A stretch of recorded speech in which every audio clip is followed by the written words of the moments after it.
Hey everybody, welcome back to another World of Warcraft Shadowlands beta live stream. It's been a few days, but I'm back. This stream was supposed to be last week, but some stuff came up, and so it's today. It's happening. It's here. Today is going to be the day that I do the last 3 specializations remaining for Torghast. So we've got a Beastmaster, Hunter, Arcane Mage, and Prot Warrior left. All the other specializations I've done a run with up to level 3 or wherever I died. Most of the times it's been up to floor 6, not 3. I don't know what I said 3 for. I just got out of work. I'm going to wake up as we get through, get going in the stream. So, yeah, welcome back, everybody. This is exciting time, man. There's been so much news. There's stuff happening with WoW. There's stuff happening with the channel. I'm pretty pumped. So I got to address the elephant in the room. Figuratively. Shadowlands release date was announced October 27th. That's a Tuesday. Shortly before Halloween there, so that's gonna be pretty interesting. That means, man, there's only like 2 months 2 months left. So much work to do, so many guides to create and things to do in the meantime. Everybody's got to choose their main characters and stuff, figure out what covenant you're going. Man, so many things. So basically what this means coming towards the end of these Torghast runs and with the expansion release date being announced is that I'm going to have to scale back on the live streams and scale up on getting some actual videos and guides released here over the coming weeks. So September actually was going to be the start of that kind of stuff. So this lines up pretty well. So lots of cool stuff there, right? We finally got the announcement of the release dates, and that means we're probably a month or less off from pre-patch going live on retail. And man, lots of stuff going on. So get all your last minute stuff in there for BFA because pre-patch is coming, and we got Shadowlands shortly after that. As far as the channel stuff goes, man, this month is another big month. Check the link in the description below. I added a couple of new things there, so we got the usual links to the Discord channel. 80 members and growing. It's nice. We hit a new little milestone there with the 80 people. So lots of fun going on in there. We just started talking about transmogs and posting those and trying to talk about what class and spec and covenant everybody's going for Shadowlands and building up that hype. So be sure to check that out. My Twitch channel is down there as well. That's where you can catch me streaming stuff that isn't World of Warcraft. And we've got a new Path of Exile League coming up mid-month, so there's a good chance I'll be on Twitch over there kind of messing with that. But if that sounds interesting to you, be sure to hit that up and throw a follow over on the Twitch channel. I'll definitely be streaming there at least once this month. It's a busy month, so we'll see how it goes. Also, we got links to a couple of playlists. The Shadowlands beta playlist is there. The Torghast playlist is there. I'm trying to keep those updated as much as I can so you can find that content. Also got the Patreon. So Patreon this month is the new era of Patreon, and I'm starting out with additional live streams, special live streams for Patreons. First one is coming up this Friday. So if that sounds interesting to you, check the link in the description below for the Patreon, and also the link at my newly launched website, which will give you details on what kind of streams I'm doing for Patreon subscribers, starting this month. So if you're interested to see what kind of weird stuff is going on there, be sure to check that link too. So that's all the stuff out of the way. We're going to get in here. Lost Soul, Cass, how's it going? Welcome to the stream, as always. Appreciate you being here. And yeah, let's get in. And I think we're going to kick things off with Arcane Mage. Kind of get the range caster, I don't want to say out of the way, but out of the way.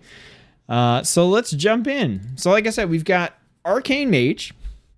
We've got Beastmaster Hunter, and then we're going to end things off with Prot Warrior, as always, doing a nice melee class there at the end, because that's what I'm partial to, and that's what I have the most fun doing. Over this past weekend, off stream, I've actually done some co-op Torghast runs with Eggy, and so we've tried those out. We actually lost one, which was super interesting to see. It was a lot of fun, actually. The losing of the Torghast run was pretty fun. We absolutely stomped one run, and then we lost the next one. So the first run, Aggie was playing Priest, and I was playing Warrior. Those are kind of like our go-to classes, and we just raffle stomped Torghast up to the 6th floor. And then the next one, I was playing Monk, and I think she was playing Holy Paladin, and that one didn't go so well. We died quite a few times. I think Aggie died to the skeleton debuff, and that was because I didn't think to remind her or tell her about it until it was too late. I got knocked off of a ledge into a hole at one point, and that was one of our lives. So we finally got to, I think it was like floor 4 or something like that, and it was one of those floors where there's just a ton of traps, like everywhere, just traps, like hallways just lined with traps. And one of the traps got us, and that was our last life. And so the Terragu, the big monster in Torghast, spawned and was hunting us down. And you can just hear it like stum, stum, stum, like coming through the level after you. And you're like, where's it at? Where's it at? Oh no. And so we're trying to run away, because if you get to the end of the level before he catches you, you can continue on. But we're trying to run through this level that's literally just hallways of traps. And so those traps hit you 1 or 2 times and you're dead. And it was bad. Like one of the hallways was the one where it like shoots fire up, and then right after that there's a swinging axe, and then fire and a swinging axe, and fire and a swinging axe, and you're just like trying to time everything right, and you just hear the doom, doom, doom in the background. And eventually I think we lost because he kind of goes through the level, and if he like kills all of you, you lose. Like if everybody's dead at the same time, but also if he gets to the end of the level before you do, you lose. And that's what happened. He got to the end of the level before we did. So yeah, it was pretty intense. It was a lot of fun. Hopefully we'll be doing some of those here on stream at some point on the channel too, so you guys can see that. Learned a couple of interesting things as well that we'll talk about during the runs here. All right, so we're gonna respec out here real quick. We're gonna go Rule of Threes, Shimmer, Incanter's Flow. I think we'll stick with Resonance. 2 charges on Frost Nova. I think we're gonna go Arcane Orb, and I think we'll do Time Anomaly. This should be pretty like just kind of like back of the mind. Don't have to worry too much about anything going on. Sort of a build for me here. And we can just get in and maybe focus on what sort of anima powers and stuff we're getting. Yow, how's it going? And welcome to the stream. Also, I keep saying that, but I know your name is Shadow something backwards. So I don't know what I should go. I mean, do I just keep saying meow like a weird cat? All right, you guys, we're getting into it. Don't forget to like the stream if you are enjoying it, enjoying hanging out. You know, we've barely started, but I'm just going to assume that you're here because you've enjoyed the previous ones, and you'll probably like this one. So don't forget, throw those likes on there. All right, I do have to set up my keybinds real quick. There's always a chance we're going to get the crappy tile set, which we did. So that'll give me a chance to change some of these keybinds up real quick. I still am not going into these tile sets on like new specializations and stuff. All right, so let's make sure we've got what we need. We need our blast, missiles, barrage. I do not need evocation there.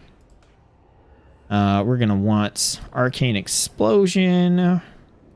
Definitely gonna want frost nova. We're gonna want our counter spell somewhere.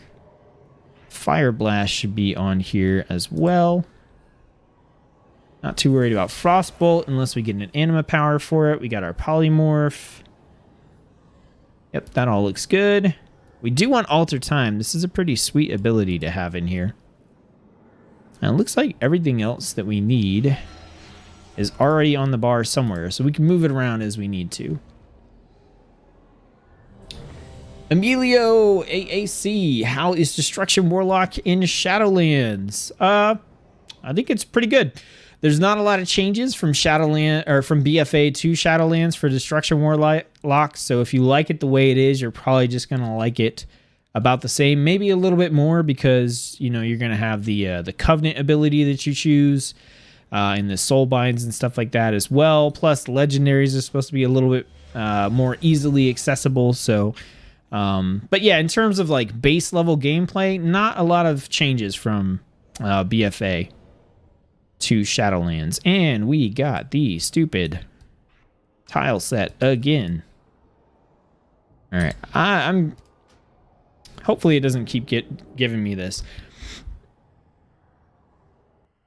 If it gives me it one more time, I'm just gonna go into a specific run, which you can do that.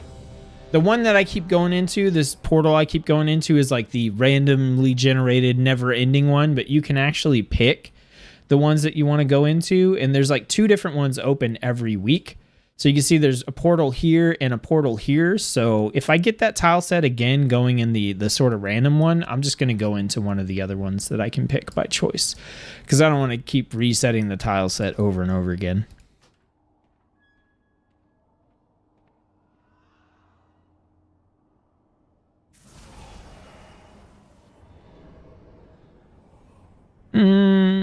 It kind of looks like it's the same one. Also didn't save my keybind swap there.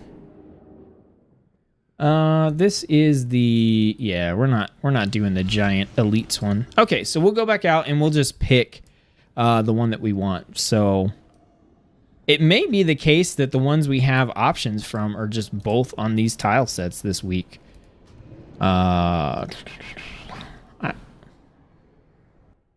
That may just be the case. We'll check. We'll go in and we'll check. I can live with Meow. It's usually just Wotus for Shadow backwards. I'm just going to call you Shadowback. Shadowback. Whatever implications you want associated with it. Man, that drives me nuts that they don't keep the changes when you leave Torghast. I mean, I get what they're doing, but I just don't like it. Okay, so what do we have here? This one is the Soul Forges. I can't remember which one that is. And then this one, the upper reaches we do not want. So let's try the Soul Forges. Actually, the Soul Forges might have been the one that we just went into. I wonder if the random one is like just pulled from the options that are available that week. This is probably the one with all the elites. Oh, no, this is a fire one. Cool. This is the one we're going to do. All right. So, oh, we got the riddle right off the bat. So that anima power we picked up at the start of every floor, it's going to give us a sequence of spells to cast. And if we correctly cast the spells, it's going to boost our intel by 10%, I believe. Yes. And it'll do that on every floor, which is pretty cool. Okay, so we want to generate our charges with Arcane Blast and build those up. And we got 4 of them. We're going to want to use that. Not on missiles, but on Arcane Barrage. So let's do a little switcheroo here.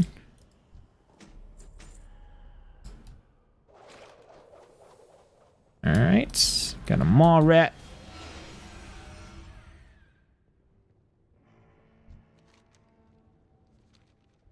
They still have not added music. It kind of drives me nuts. I was like thinking about it earlier this week, and I was wondering if, you know, like this is just kind of a weird like spoilery thing. They just don't want to add it in, or if like it's intentional, like that Torghast doesn't have music because that just makes it even that much more like desolate, you know? Like, I don't know.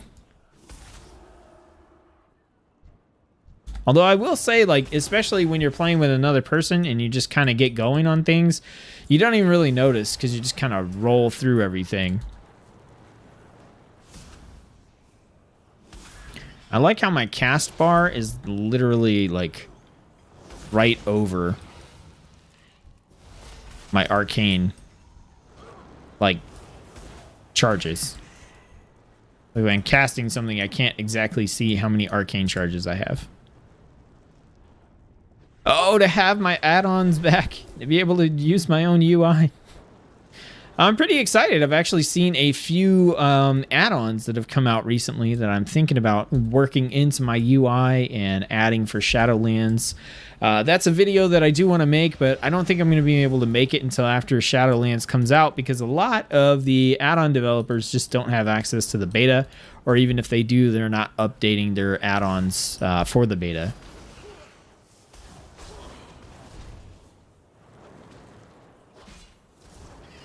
Oh, seriously? Oh, nice. So, like, 2 arcane explosions. Oh, this is going to be fun.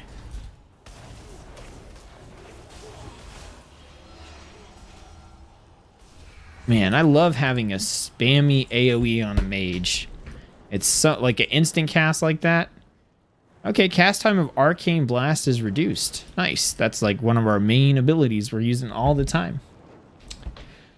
Tanimdar says, greetings everyone, just got back from exercise and now have Torghast to chill out with. Awesome. I just got back from work and have Torghast to chill out with.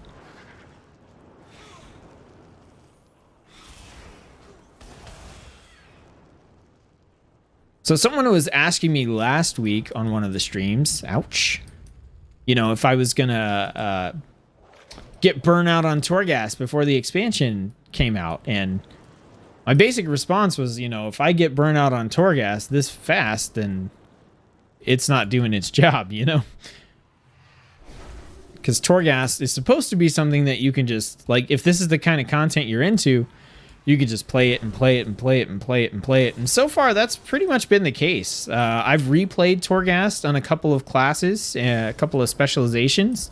And, yeah, I've still enjoyed it so far, and that's even with just going to level, you know, just going to floor 6.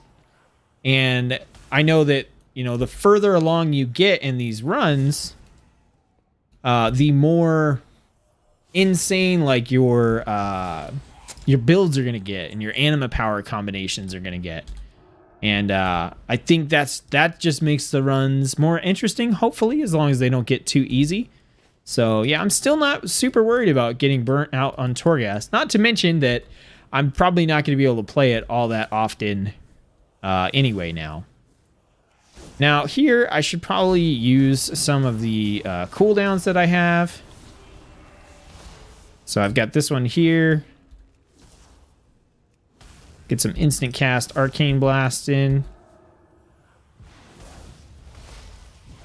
What else do we have? Oh, we have the talent. We got Arcane Orb. That doesn't really help me in single target, but just got to remember that I have it. Yeah, I need to look at some of these big cooldowns. Okay, let's see. Your Conjure Refreshment also conjures Alluring Cheese, luring up to 3 neutral mall rats. Interrupting an enemy spell cast reduces your damage taken by 15% for 20 seconds, or your Fire, Frost, and Arcane spells cause the target to take 50% increased damage from your other 2 elements. For 8 seconds, meaning if we could open with something like Fire Blast and then go into our Arcane, then we can get 50% increased damage on that stuff. Sounds interesting. I think that's the one I'm gonna take, but I'm not like overly crazy about it. I like the idea here of encouraging you to use multiple elements on a mage. I'm just not always sure that that combination makes a lot of sense. It kind of sometimes feels like you're just adding extra work in for this, but it is 50% increased damage, which is nothing to, you know, scoff at.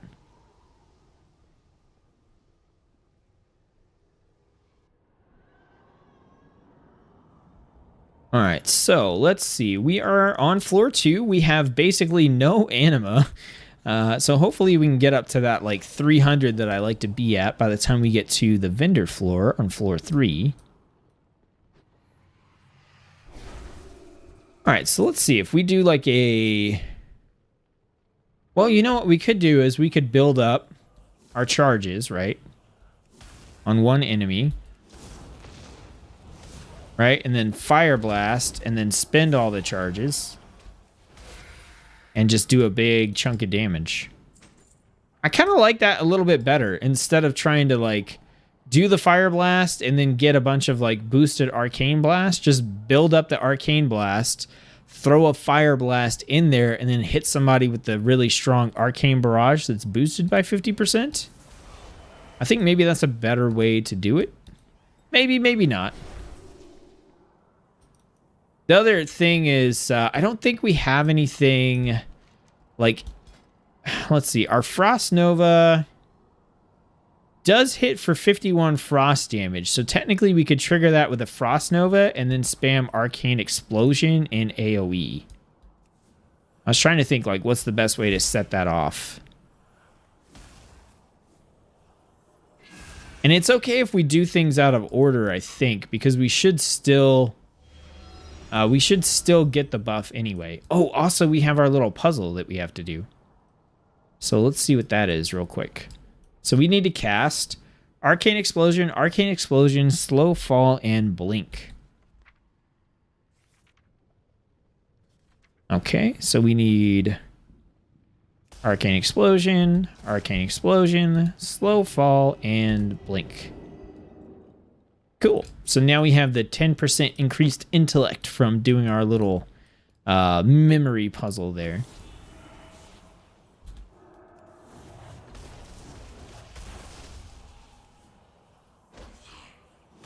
So then we do like a Fire Blast into one of these.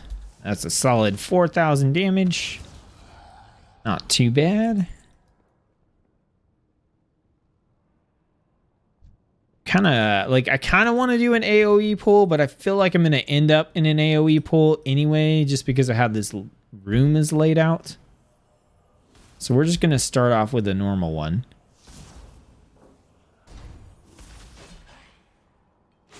So let's see, we do like a Fire Blast, finish.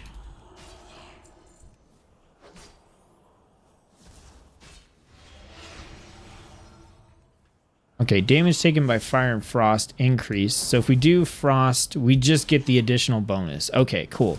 So there is no like overriding the previous one. Just if you hit with an element, the other ones are boosted. When you hit with one of those other ones, you just get that boost the same way you did before. So that's actually nice to know. It just means that it doesn't really matter what we hit. As long as we mix up our elements, we get a bonus. So I kind of like that.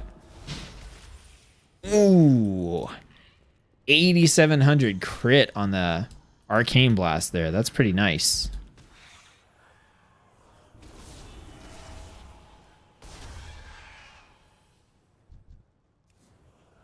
Come here, Maw Rat. Oh, I didn't realize we could just like Arcane Blast that stuff away too. Okay, so we do have a Arcane Missiles there, so that's probably good. Yeah. Okay, we're getting some little synergies here.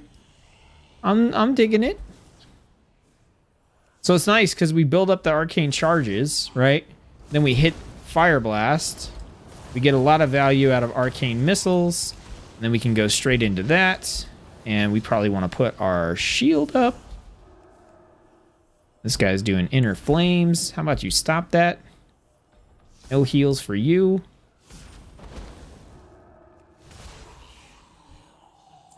Okay. Get up here and eat something. So, with the announcement of Shadowlands, have any of you watching decided what class, covenant, specialization, all that kind of stuff you're going to be playing? I think I've decided on one of my 4 mains. And people in Discord will already know what it is because we were already talking about it there. So I've already kind of posted it and mentioned it. But my Venthyr main character is going to be my Undead Warrior. So I'm going to go Venthyr Warrior. I really like the Condemn ability that the Venthyr have. I like the aesthetic. You know, it kind of works with being undead and everything too, so I'm just a big fan. All right, let's whip out like a boosted. Oh, okay. It's per enemy. Got it. Per enemy.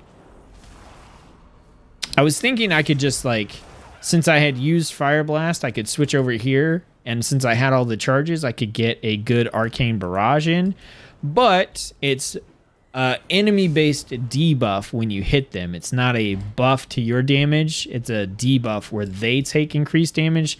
So switching targets and throwing that Arcane Barrage out meant that it just hit for normal damage. We're going to take the increased Phantasma. I don't know how much it's going to help between now and the next floor, but maybe it'll get us... We're still not even at 200. That's actually pretty sad. Tandemdar says, Guardian Druid for me to start with. Not sure about Covenant yet. Need to look into those a little bit more. Do you have one that you like the look of, at least? Like, maybe not necessarily, you know, you haven't nailed down which one you're picking, you know, and you're not sure. Maybe you haven't looked at all the abilities, but do you have a Covenant that you at least like the way that their transmog looks, or their like kind of like theme and stuff? All right.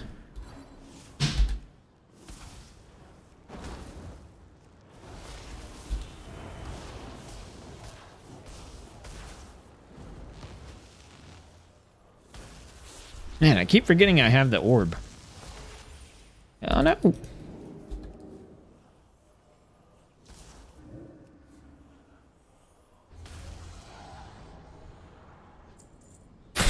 This is the least amount of Phantasma I think I've seen going from one floor to another one. Or like getting to the vendor. We better have like a lot of pots in the next room. Okay, so we can see which enemies have anima. We can increase the absorb of our barrier spells, or we can get the... I want to increase the absorb of our barrier spells and actually start to use them consistently. That would be dope.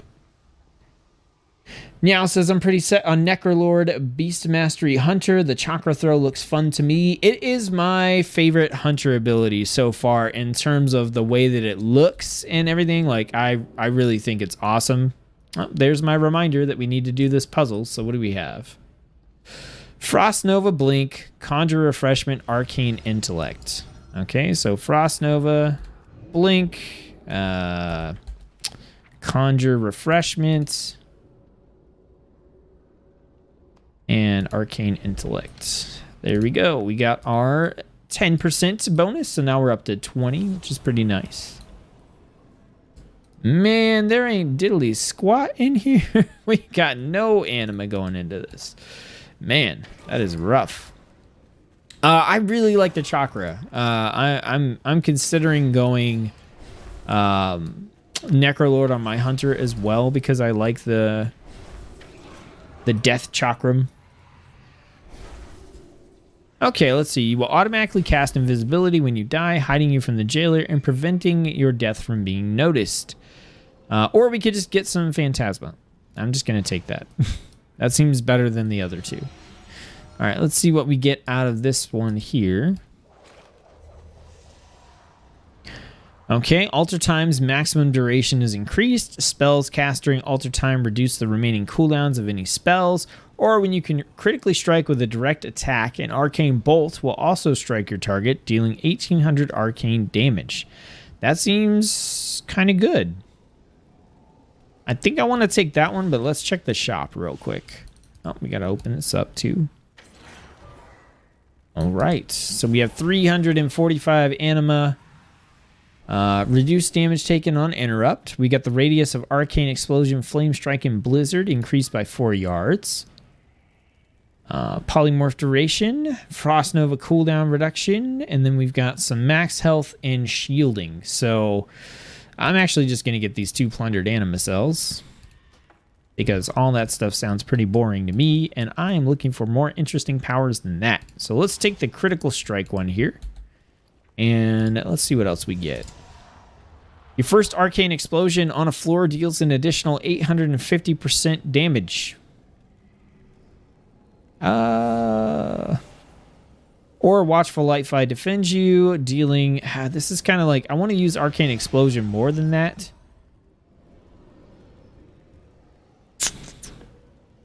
I don't know. Let's see. Our little boost. What did our little boost do for us? Fire, Frost, or Arcane. So holy damage doesn't trigger that for us, unfortunately.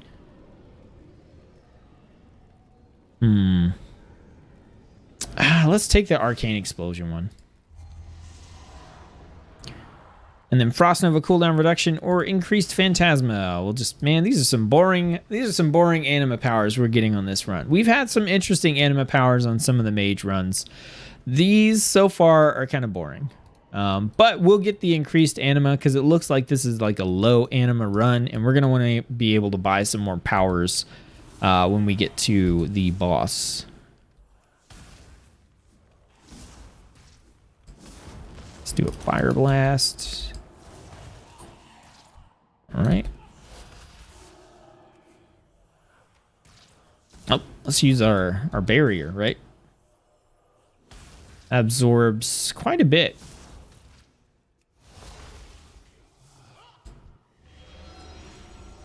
All right, let's go for this guy here.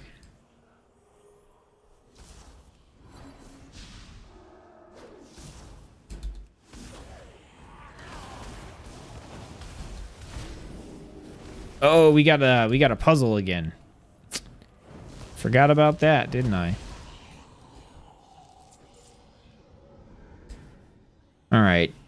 So now we can use polymorph on undead creatures, which I think most of what we have here is humanoid.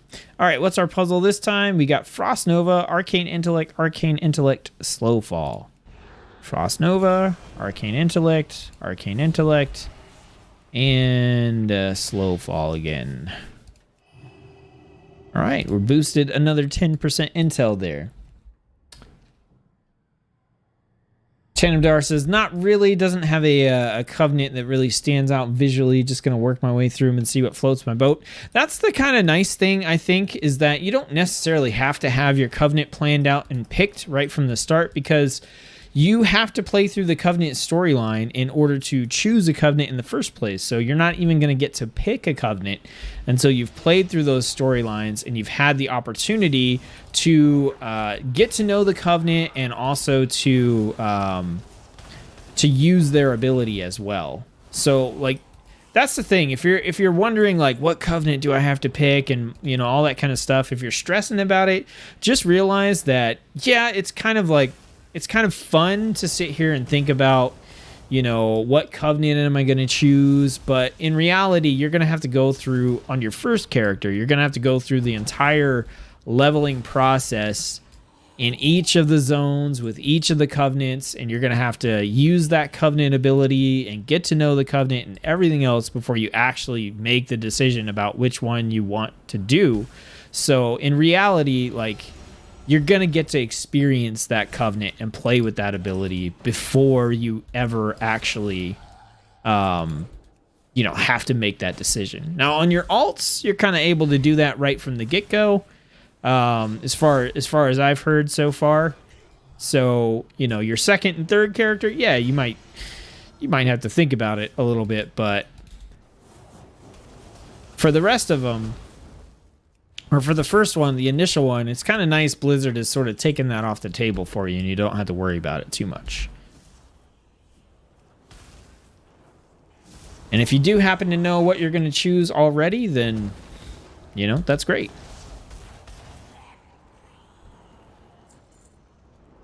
Oh, I didn't even see him over there. Look at him being all sneaky. Whoo! That was a crit plus that extra little arcane missile that we picked up. Pretty nice. I kind of wish that it had been a different element. Maw rats explode on death, and we got another power here. Now it says, I was looking at Kyrian for the transmog, but I'll be gnome, so it won't look as impressive. So big thing, let's see, blinking leaves behind a mirror image. Yeah, let's do that. So here's something that I think is really, really important that people remember about the transmog, because I forgot until I was looking it up the other day, but there are actually several different tints to the transmog options. So if you look at a transmog for one of the covenants and you're like, man, this armor looks kind of dope, but I like just hate the color of it.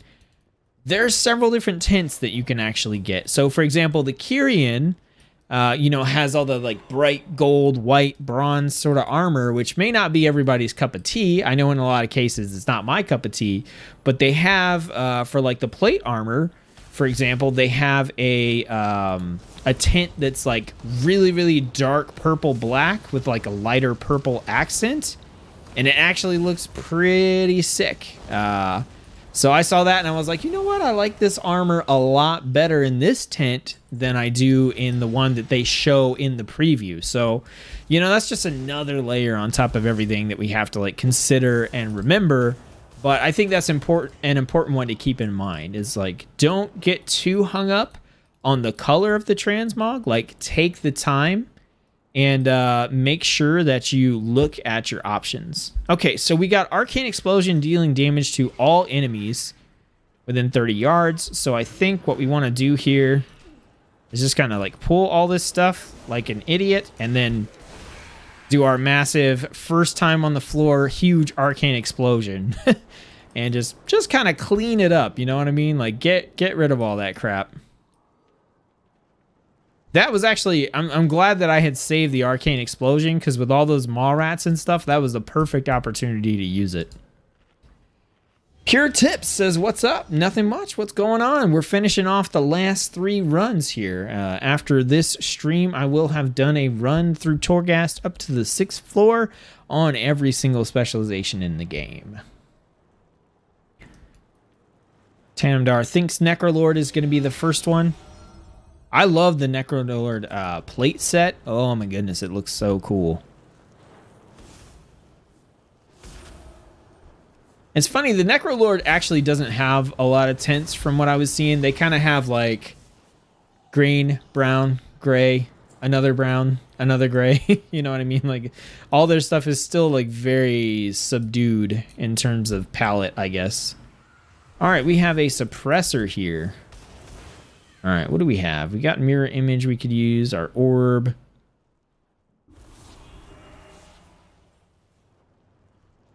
We could time warp. I think what I want to do is throw out some mirror images for sure, like right off the bat.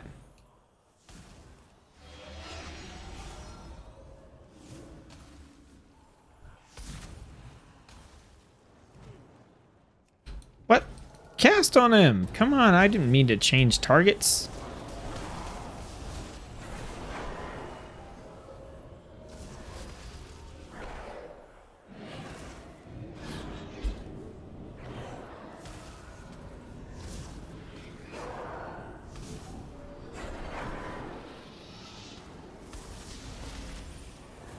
Trying to use like all my skills here. No. Ah, so much stuff. Too much stuff. Okay. Increase the range of your auto attack. Nope. Become immune to silence and interrupt effects. I guess we'll take that one.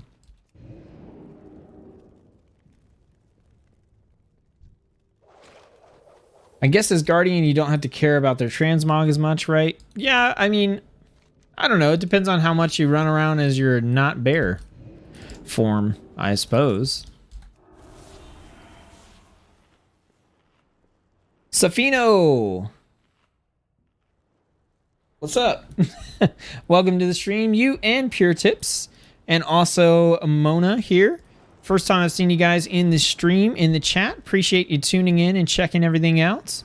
Always glad to have you here, and especially glad to have those of you who are willing to get in here and, you know, talk and ask questions. Always nice to have you. 5. And there we go. And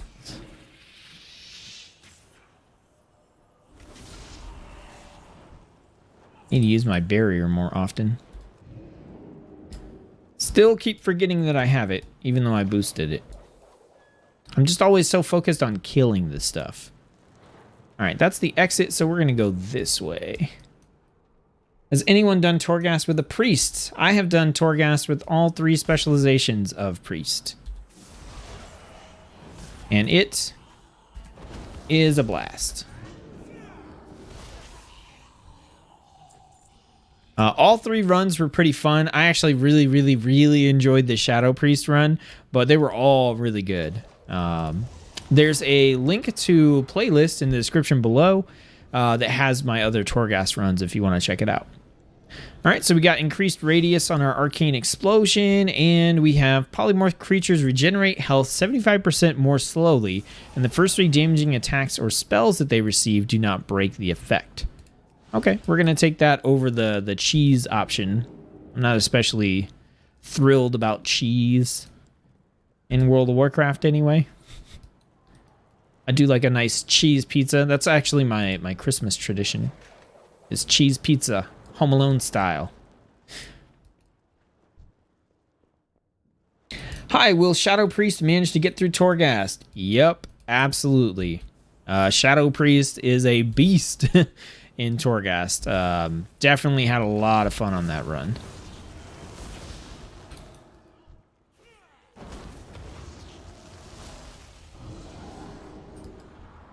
Nice. Now we're starting to get the anima powers. And increased radius on our Arcane Explosion again. I suppose I could polymorph something.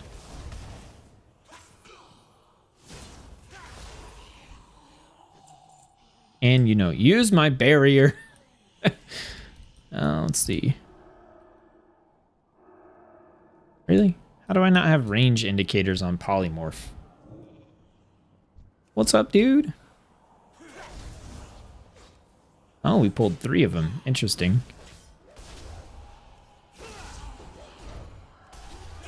Okay, then we'll hit you with the missiles. Then we'll hit this guy with the big... Oh yeah, we get the 3 free shots on him. That's pretty dope, actually. I like that a lot. Oh, I didn't mean to cast arcane missiles there, but all right.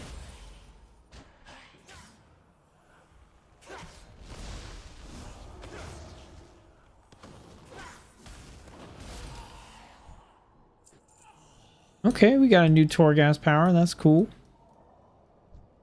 I mean, so it's kind of in our interest to just polymorph stuff, even if it's by itself, because we get, you know, 3 free shots against them.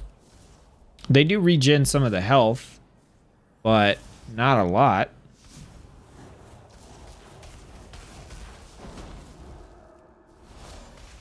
Yeah. That's actually, that lets us build up our arcane charges, like, all the way. And get that flame blast in.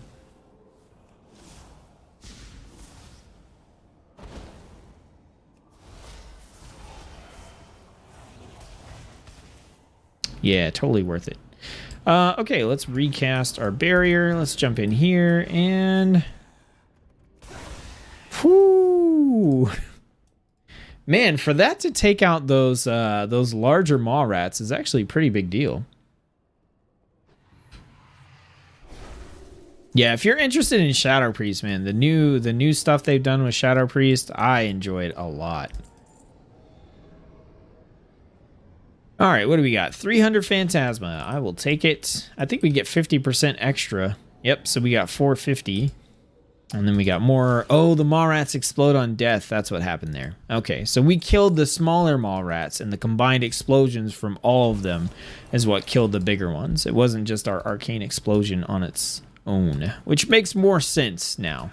I was like, man, that seemed like a little bit too strong considering we haven't picked up any additional buffs for our arcane explosion other than some distance.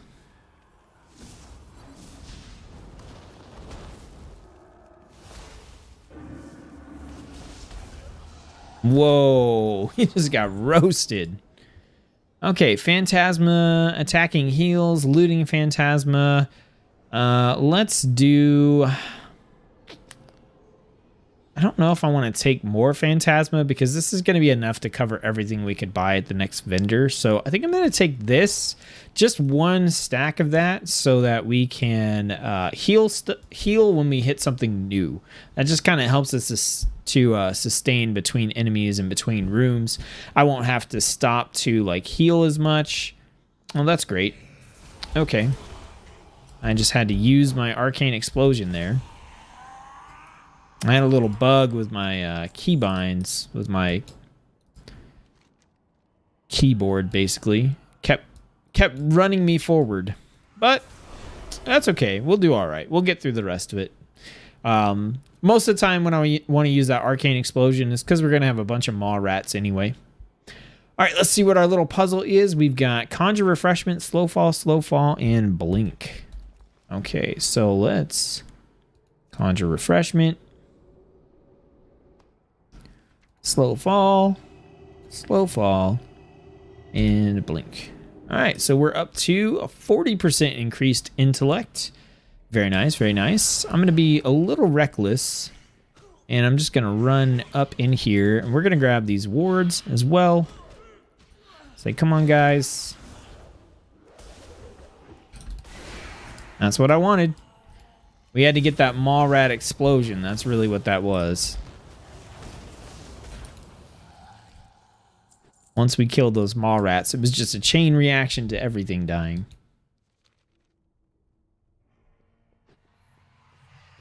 I've really been liking Torghast, man. You figure out some cool strategies. Adding another person just kind of like took that to the next level. It's going to be interesting. I did run into some fun little situations with Condemn, where I was like, no, let me hit him first, because if I hit him first, then I get to do a Condemn. Don't get them below 80%.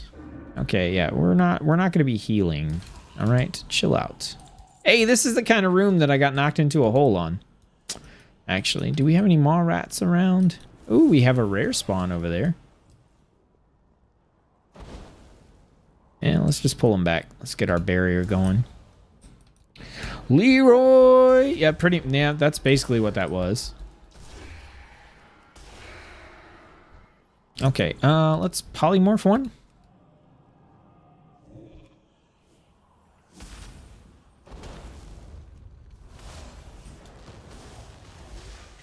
Nice. I'm just casting like arcane missiles at that point because I still have the boost up. Hey. Oh, look at that. Look at that. We pulled some extra stuff here. Okay, what do we want to do? Mirror image.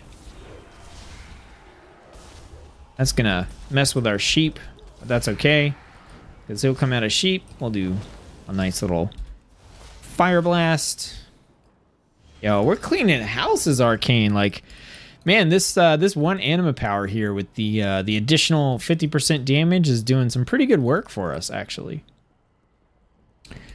Mona says, I have Shadow as my main. Finally got her to a good place in 8.3, so nice to know it'll be a good main to have. Do you like the way that Insanity works? Because that's one of the things that they really changed in Shadowlands, is they changed kind of the way all that functions. You can still have it work in its current iteration. I already did that one. I did this one too.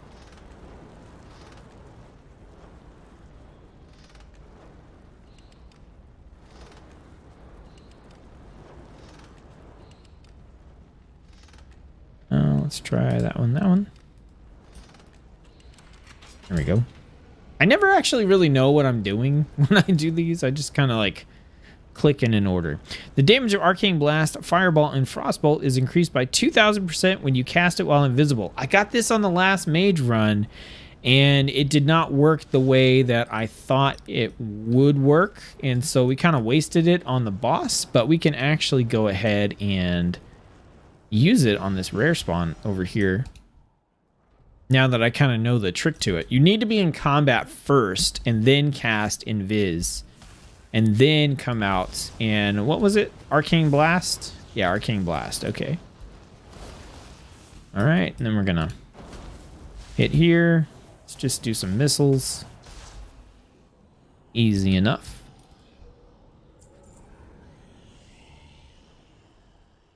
Okay, so we got the Shimmerwing here with 76,000 health. So what we want to do is we want to Arcane Blast, hit Invis, and then cast Arcane Blast again. And he's going to invade. Awesome. Okay, didn't work at all. Here I was thinking I had it down, but I didn't.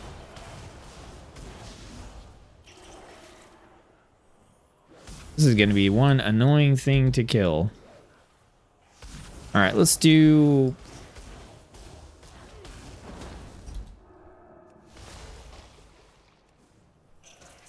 Oh, this is not good. We are poisoned. We may actually die here. Yep, we died. Okay, so there I go, talking about... I got this figured out, you guys. Apparently not. I still am kind of confused about this this greater invisibility anima power. I got it to work last time. I think that was just the evade. I think if that evade thing would have hit him, we would have been okay, but... That's all right. Okay, so we're going to come back around when we have the Greater Invis back up. We'll clear some more stuff while we're up here and give it a shot again. Because I'm pretty sure last time I tried to go use invisibility first and then cast the Arcane Blast after that, and it didn't work. So we're going to see. I did submit a bug report for it. They could have fixed it. But yeah, that I think really just came down to the evade. Kind of canceling out our attack there. Hypnotize action ends corruption. That's right. Everybody else is going to learn about that in the Patreon stream in the 3rd week of September. Y'all get ready.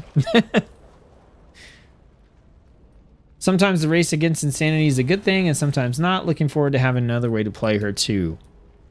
Yeah, I personally prefer the non-insanity chasing way to play, but I definitely can see, you know, people who would like the other version. So it is nice that they've kept both options in, but now you can, if you don't want to play that way, you don't have to.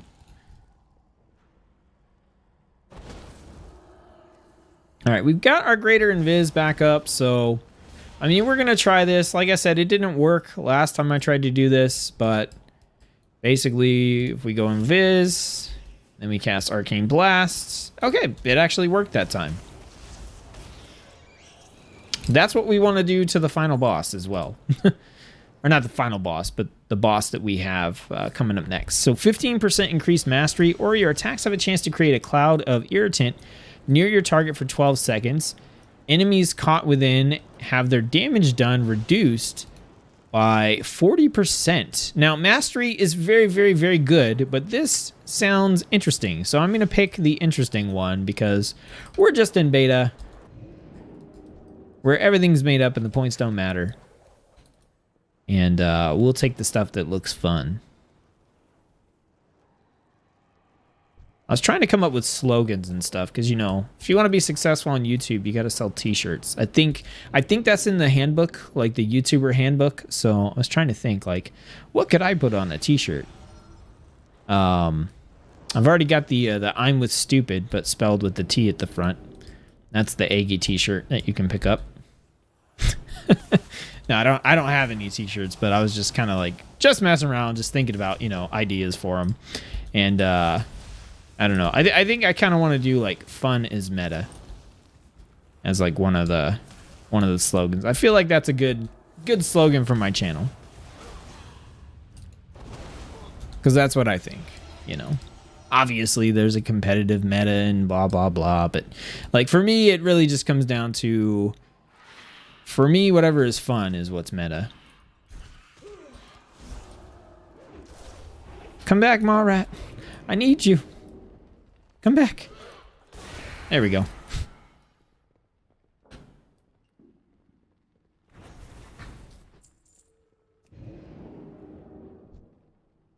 You get polymorphed. I think Invis takes a second to actually go invisible and give you the bonus after you press it instead of going in combat first. Give it a second. Yeah, that might have been the case too.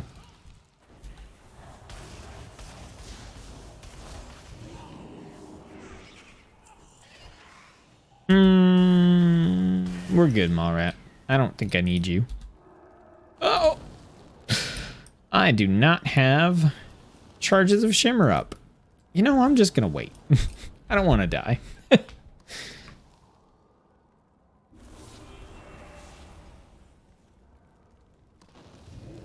There we go. I'm gonna get a bunch of health back here anyway. Man. Okay, we're using one of these. We're gonna have to build up some stuff here. Let's do a polymorph. Boom. Boom. Oh, this is gonna be nuts.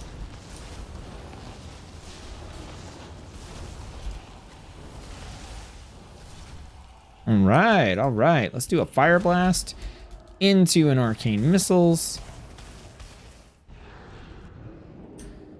And let's just do another one. Be boring like that. Okay, we got the boss right there.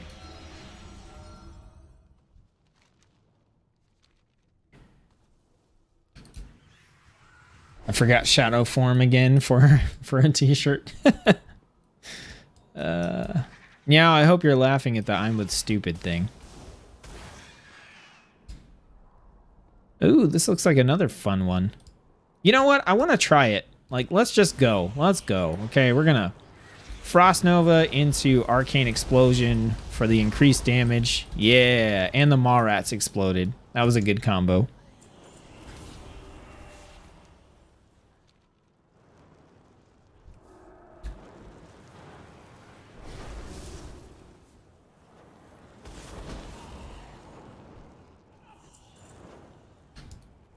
And we actually had quite a bit of stuff back here to mess with.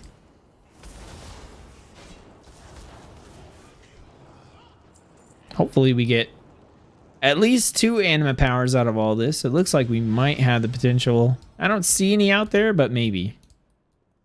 I don't know if these guys are going to pull as 3. But...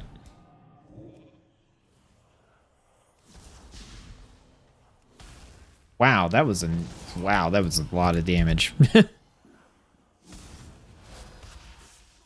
Oof.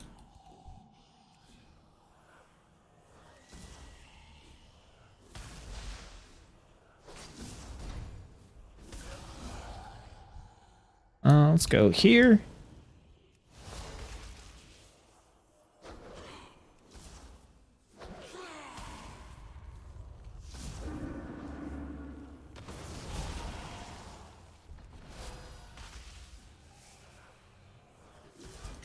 Yeah, man, we're getting some big crits in here. We're not crits, we're just actually pumping out a lot of damage. I'm surprised.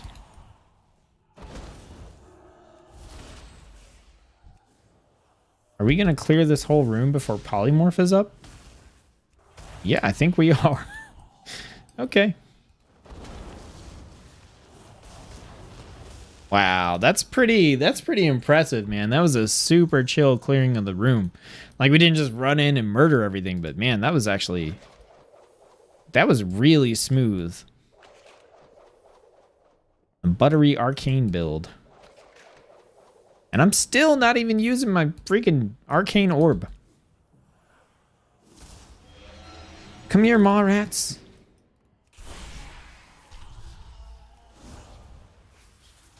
Oops, my bad.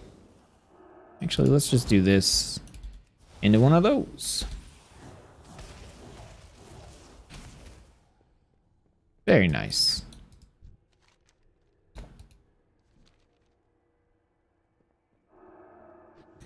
I want more charges of blink. Oh man, I really want there's a mage power you can get that when you blink through a Mallrat, it gives you like 3 additional charges of blink. That one is so nice. All right, I think we're back to where we started, so we can go hit up the room boss, and then we'll be on to the 6th floor with the actual like section boss. I think they call them layers, in Torghast. Basically, every 6 floors is a layer, and when you complete, the way the setup works is when you complete a layer by killing the boss on that 6th floor, you then unlock the ability to start at the beginning of the next layer. That's like a simplified version. Some of the rules are different based on whether you're doing like the regular version of Torghast versus the endless, but the idea is that, you know, you go 6 floors, and then you could start at floor 7 for your future runs. As far as I know, you don't get any anima powers or anything for doing that, though.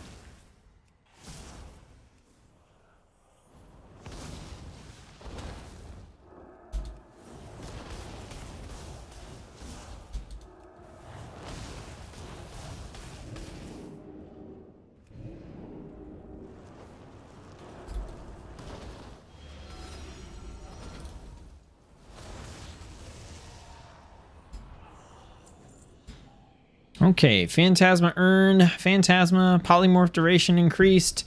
None of these are really like great going into the next floor, but we'll take the Phantasma for now. If I was going to continue this run and go as far as I could, I probably would have taken the 25% Phantasma increase, just because then I would be getting 75% increased Phantasma on every future floor. Oh, we got our riddle. Conjure Refreshment, Frost Nova, Slowfall, Intellect. So we need Conjure Refreshment, Frost Nova, Slowfall, Arcane Intellect. All right, we're up to 50% increased intel. That is insane. Also, like, not a very exciting anima power, but a very stupidly powerful one. Like, increased raw stats in Torghast are just good. Oh, we got the annoying eyeball with 185,000 health. All right, let's get the 2 anima cells. Yeah, I want to buy it. Like, why are you asking me all of a sudden? Oh, blink cooldown reduction. Yeah. Increased our barrier spell absorb amounts. Cast time of Arcane Blast reduced. Let's do critical damage and healing increased. That should be fine. All right, let's see what we get out of these. Mirror image summons an additional copy. Okay. And I guess we'll get the healing thing here too. All right.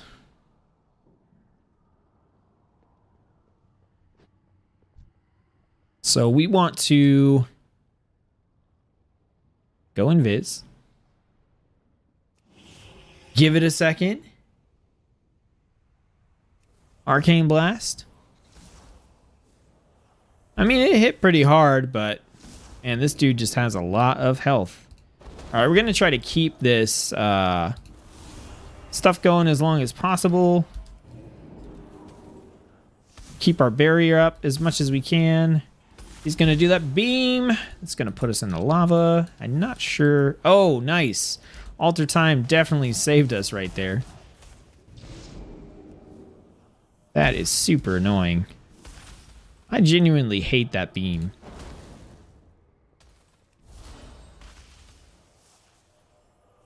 Let's cast mirror images. No good way to heal. Man, that beam's gonna get me. All right, let's get our shield up.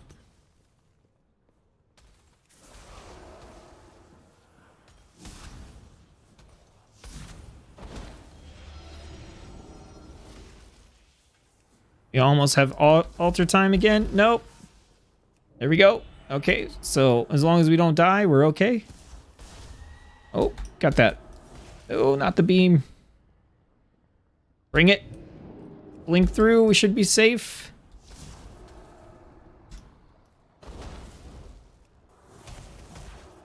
No! I didn't blink through. Barrier. Oh, no.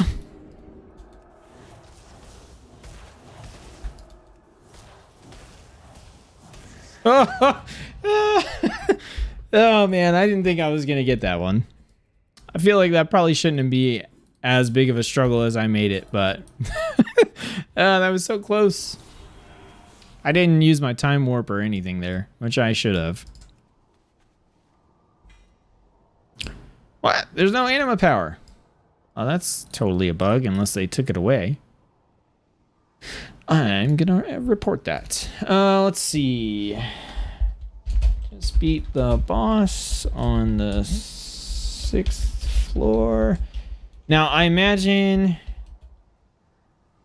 that I'm not getting one here because this is it's not the endless run, but I just want to make sure. Possibly because I am not in the twisted corridors. That's probably what it is. Because I think yep. That's exactly what it is. Because here, when you choose a thing to go into, you just do 6 floors. So the way Torghast is working is this is where you get your legendary materials from to craft your legendary items. And if you don't want to do endless mode, you do what I just did, right?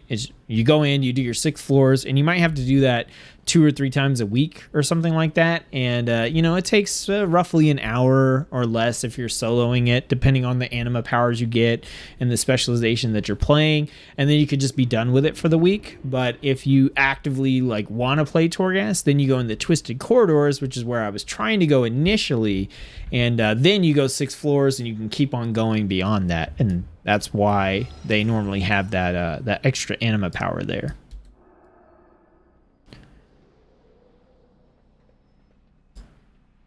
Okay, so that was Arcane Mage. That's the last of the Arcane Mage specs through Torghast. I don't know if I had a favorite. I think they were all fairly equal. Yeah, I don't know if I had a favorite. They all, maybe Frost, just because I'm having a little more fun playing Frost right now. All right, so the next run here is going to be with Beastmaster Hunter. This is the last of the Hunter specializations, and I'm really interested in figuring out where this one falls because Hunter has been super polarized for me so far. So on the one hand, Marksmanship Hunter has been insane. So fun, so good in Torghast. I have been loving it. On the other hand, the Survival Hunter in Torghast was absolute garbage in terms of anima powers. The anima powers were not interesting, and this is coming from someone, if you haven't watched my streams before, I like Survival Hunter. I'm not someone who craps on Survival Hunter, calls it a meme spec or whatever. I like it. I like melee, I like harpooning stuff and throwing bombs and all that kind of fun stuff. And the Survival Hunter powers, the anima powers that were available, were just all so boring. None of them increased your damage. None of them were making you make interesting decisions like, hey, save that arcane explosion, and the kind of stuff we were just doing on Mage. None of them did that. And they were all things like, hey, the cooldown on your heal is reduced. Hey, the CC duration on your traps is increased. It was all just defensive survival stuff. And so I'm interested to see whether Beast Mastery is going to be closer to survival in the anima powers available or closer to Marksmanship Hunter. Am I going to absolutely love it, or is it going to feel really, really terrible? So we'll have to see. But let's get switched over to Beast Mastery Hunter real quick. Make sure we have a bow equipped and all that stuff so I don't wind up trying to, cast these range skills with a spear. That'd be a little embarrassing. All right, we're going to hop over to our talents as well, and we'll change these up real quick. Let's see. I kind of want to do Animal Companion just for fun. Let's do... We'll keep that. We'll keep that. I don't like the Cobra one. Let's do Murder of Crows. I just like Murder of Crows. We'll keep Born to be Wild. I do like Stampede. but Stomp is pretty cool too. Maybe we'll go Thrill of the Hunt. I'm just going to keep this like super passive for the most part. And just kind of stick to the core Beastmaster rotation. All right, so let's make sure we have our spells and abilities set up. So we've got our Cobra Shot. This reduces the cooldown of Kill Command, which we have right here. Then we got our Barb Shot. It makes our target bleed and also increases our pet's attack power, generates some focus for us. We got our Multi-Shot. I'm going to put that up here. What else? We've got Counter Shots. I'm going to stick that there. All these traps that I'm not really too concerned about at the moment. We definitely want our Kill Shot. I think Arcane Shots, the way they're working it out in Shadowlands is it's more of a marksmanship sort of button to push. But we're going to throw it on there just in case. All right, we need our command pet. Hunter's Mark. Blah. I don't have enough bars. All right, well.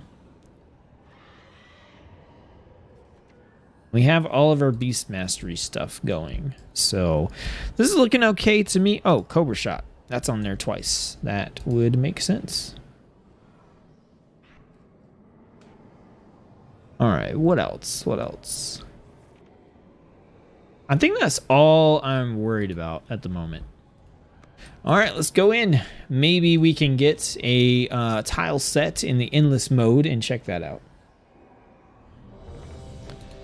All right, you guys, don't forget to like the video if you're having fun checking out Torghast with me. Appreciate everybody watching. Appreciate everybody taking the time to drop comments and ask questions. If you have any, don't be afraid to post them. I will definitely get to them. What pet do you have? So this is a template character, so my pet options are Fox, Wind Serpent, Stag, and Moth, and I usually take the Stag just because that's just what I take. Also, I'm playing a Fox, so it's kind of weird to summon a Fox. I think it's kind of like Goofy owning a dog. It's just weird. Ah, we're in Mortregar. Awesome. Okay, I'm totally down for that. All right, so we got the Stag and the Moth out. Cool. Which means we have Primal Rage, increased haste by 30% for all party and raid members for 40 seconds, and then we have a 10-minute debuff before we can use it again. All right, what do we get? Enemies within 15 yards have their casting speed reduced by 30%. Very nice to have on melee. Not crazy about it on range. Your attacks have a chance to fire a bolt of lightning, dealing nature damage to your target. I like this one quite a bit. So we're going to pick up Lightning Dust. Hello. Attack. That's pretty nice. Oh, we got a Fog Dweller. Let's go.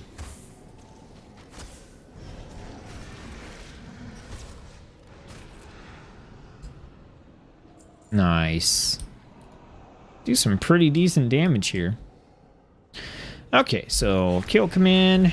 Reduce the cooldown on that with our Cobra Shots. And then we want to build back some focus. We'll use our Barb Shot. I don't think I need to Kill Command on Maw Rats, honestly. I just kind of was. I just multi-shot these things. Now that, on the other hand, we can take down. Get the Maw Rat. Oh, I'm so happy I don't have to chase the Maw Rats down.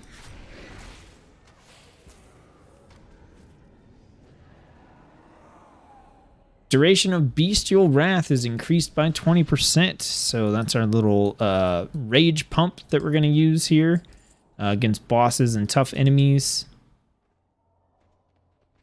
Let's go up the chain here. We got to be on the lookout for these throughout the level. I need to use my kill shot a little bit more. Not in line of sight. Now he's in line of sight. Okay. Oh, I hate being on these chains, man. I hate being on these chains.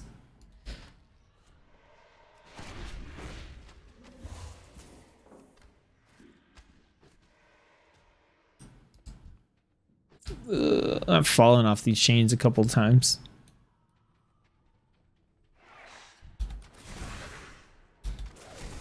Except for a couple of souls, but those get us a bonus to our agility. So they're not totally worthless. Every one of these bound souls we get a soul's blessing, which increases our primary stat by 1%. So on Hunter, it's being increased. Our agility is being increased. This sucks, man. These spots deal a pretty good amount of damage to you, and then being on the chain means I don't really have a way to avoid them. Nope. Oh, man, that was... Look at this. See? They just put out these puddles here. It's kind of nuts. Disengage. Almost. Didn't quite have the range.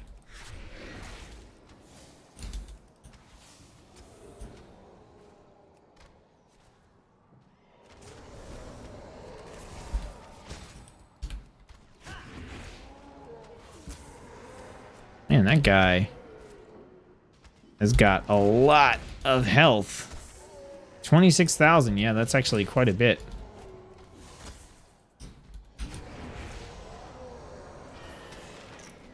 Oh, that was the boss for the door. Okay. That would explain it.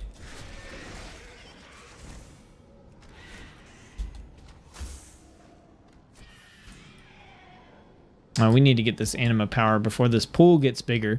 Kill shot has a 25% chance to instantly kill the target, or we can acquire 300 phantasma. Oof. Let's take the kill shot. That kind of makes it so that we can hit these like higher health targets a little bit faster. Fear, how's it going? Thanks for tuning in. Appreciate it.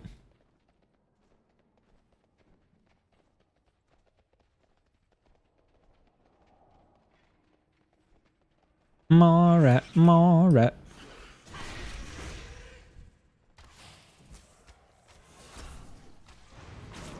Ooh, fancy.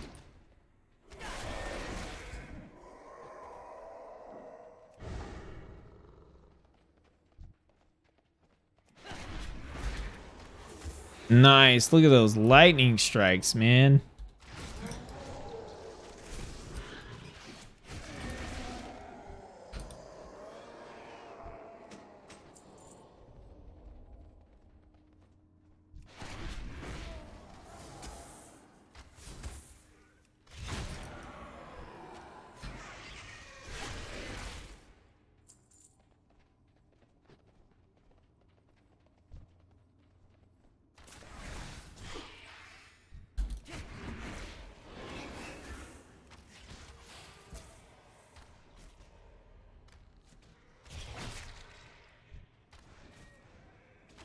Can't interrupt. I guess I gotta stun him.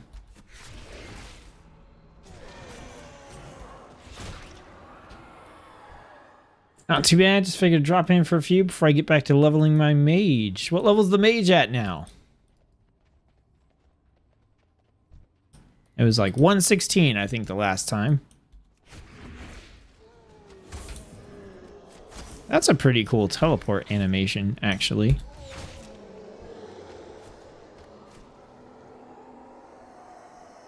$117 and a quarter, right? At least a quarter. I don't know if I want to go up the stairs or go around. Looks like we should go up the stairs. Oh, we got a fog dweller. Oh, I hate these dudes.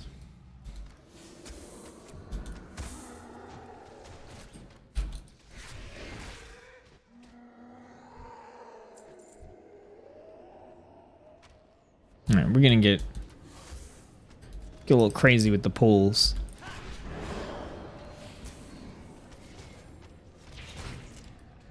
Never mind.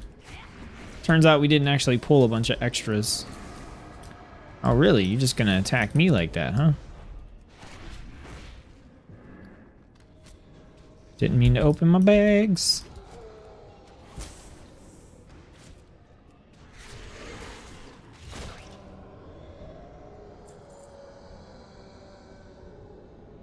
And go.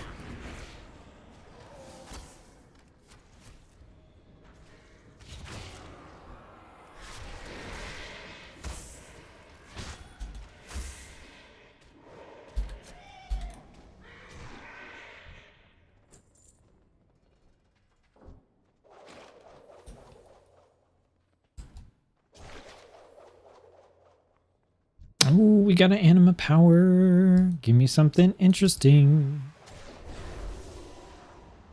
Disengage reduces all damage you take by 50% for 10 seconds. The damage of your next barb shot is increased by 20% when you break an Ashen Phylactery. I really don't like the Ashen Phylactery abilities. Like, I get why they're there, but I'm just not a big fan of them.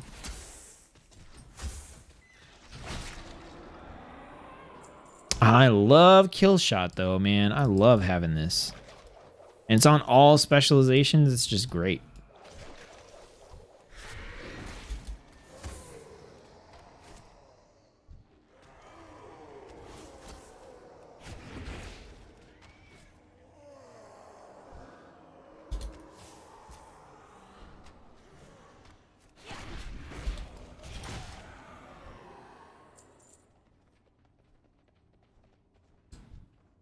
Man, there's a boss that drops those shadow pools, and man, that guy is so annoying to fight.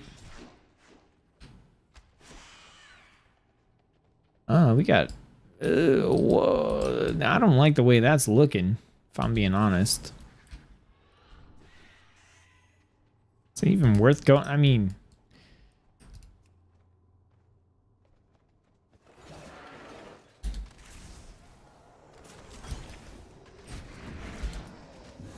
Oh, they could just teleport out? That's not cool. That is not cool.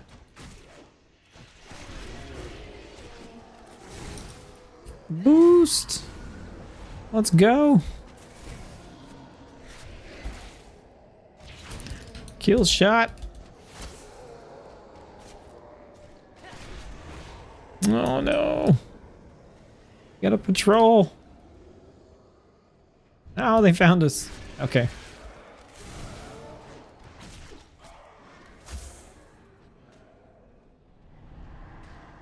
Oh, not feared into the puddles.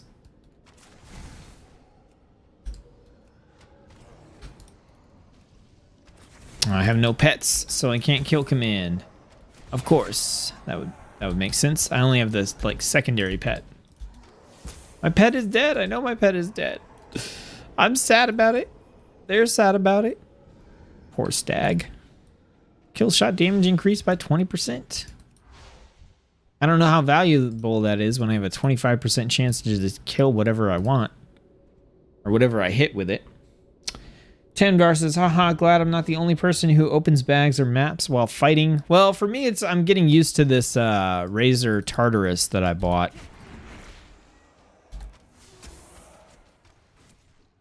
I don't know if you guys have seen one of these before, but I think I can pick it up. It looks like this. It's pretty crazy. But it's a new keypad that I've been trying out to see if it helps with my carpal tunnel and nerve issues and stuff. So I'm playing on that plus this. A trackball mouse. Okay, critical damage and healing, or I could run faster more often. I really want to take the run faster more often, but I feel like the little bit of extra damage is going to help me.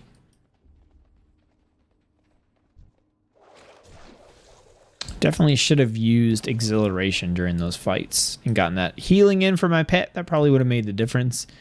Given me time to do like a mend pet or something. I feel like there's going to be a fog dweller somewhere on this bridge. Okay, it looks like we're okay. There is one up there though. I can see it from here.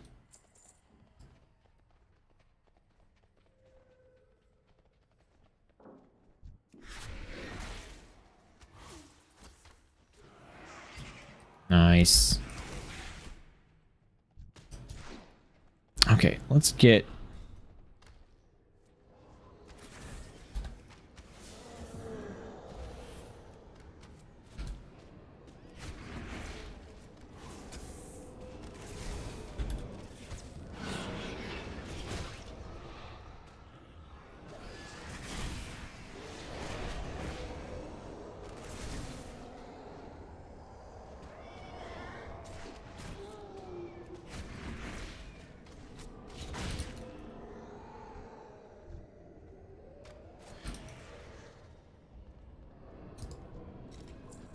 Didn't even have the decency to drop an anima power. Look at him. Man, I hate standing on that stuff.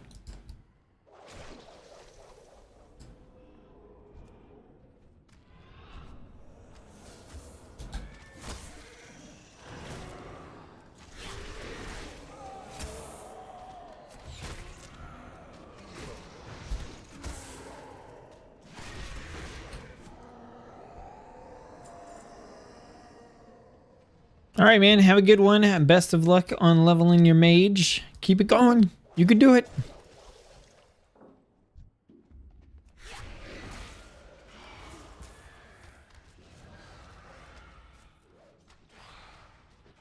That's my buddy who is trying out WoW. I think if he hits max, I think this would be his first max level character in WoW, maybe.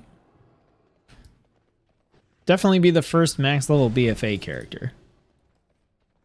All right, Hunter's Mark. We're pulling out all the stops here with this 5% increased damage from Hunter's Mark. So thrilling. Go, my minions.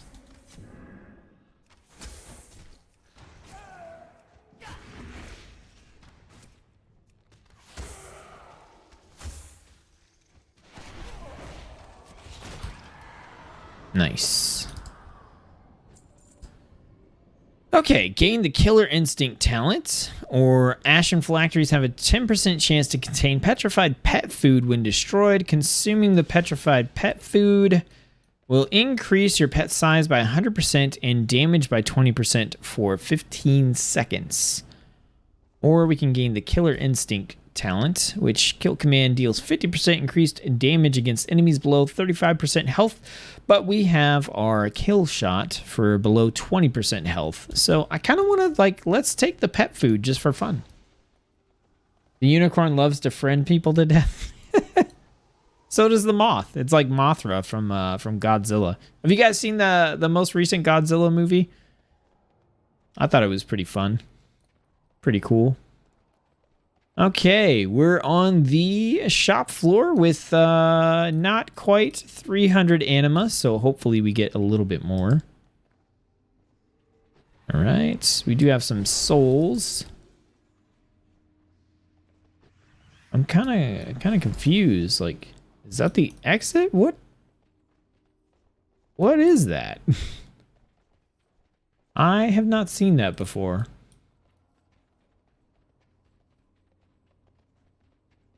Where's the vendor?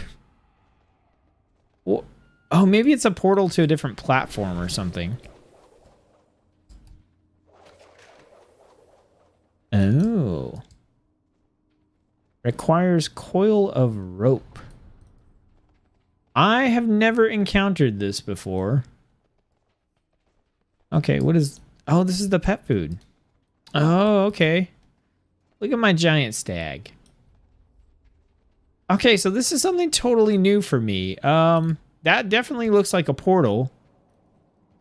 Whoa, this is some weird platformy type stuff going on here. Okay. Okay. What? Watch it. Okay. This is gonna be weird with this Tartarus. Okay. My space button is not wanting to button on time. Oh, there's stuff down there too. Why do I suddenly feel like I'm in Spyro or like Mario 64? If I jump down there, am I just screwed? Like, can I not get back up? Are we definitely gonna find out? Yes, we are.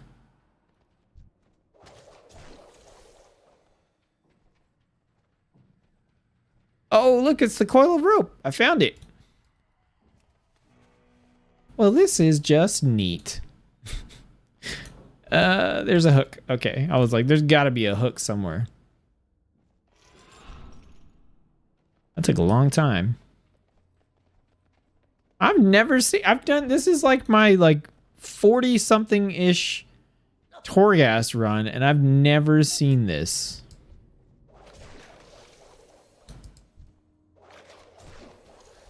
But we now have over 300... 300 Phantasma, so that's nice. Let's go. I really do feel like I'm in like Spyro the Dragon, like trying to smash pots for gems. Well done, Blizzard. Well done. Took me back to my childhood. Whoa, the coil of rope. That's kind of funny, actually. All right, what do we get? Kill command damage increased. Gain the scent of blood talent. Scent of blood we already have, but we could get... I kind of want to just increase kill command damage. It's super boring, but also something I use all the time. 300 Phantasma. If you use Scare Beast on a Maw Rat, it dies after 3 seconds. Let's just take the Phantasma and buy all the things at the shop. And of course, we only have one plundered Animus Cell. When we have the opportunity to get a lot of Phantasma, the shop is full of nothing. All right, increased or decreased cooldown on aspect of the cheetah. Kill command damage increased by 30%, so now we got 60% increased damage. Hunter's Mark now increases the damage the target takes from all sources by an additional 10%. Okay, so now Hunter's Mark is a 15% damage boost. That ain't bad. Okay. Let's see what we get out of this Animus Cell. Tar Trap radius increased by 100% or acquire some Phantasma. Let's just take the money and run. So yesterday, I'm not that young, Lost. Come on. Just yesterday, I was limping around work with a messed up back, okay? That's not something that happens to the youths, okay? Happens to old people. Okay, I guess we're... What? Okay. You just gonna throw me into it like this? Okay. Got it. Okay. Interesting choices.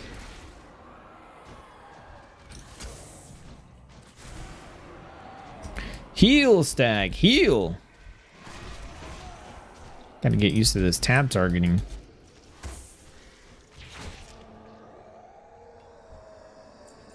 Well, that's a bad thing to stand on. Dealing fire damage has a chance to reduce the target's movement speed by 40% for 10 seconds. Kill command damage increased. That's what we're taking.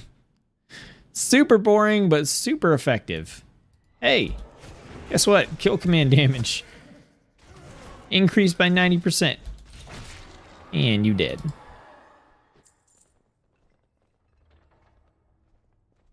Ute to Utes? What does that mean? No, not this again. Alright, let's get those kill commands in. We definitely want those.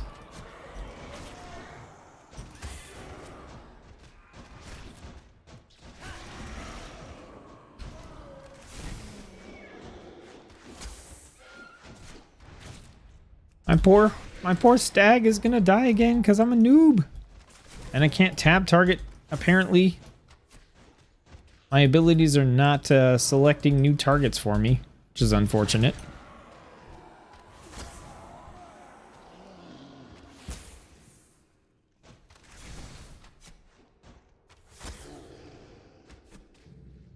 I mean, I guess this is what we're doing. Yeah, that kind of sucked. And we're just going to get thrown onto this platform with a fog dweller. I guess I could make my pet play dead. I don't know if that wouldn't even really reset anything. We've got Aspect of the Wild, so maybe we pop that right away. Can I click on this fog dweller and just cast? No, it's out of range. Okay. So maybe... Okay, we're just going to go over here for this one. I'm gonna target this guy again just in case, because I want to put Hunter's Mark on him. Okay.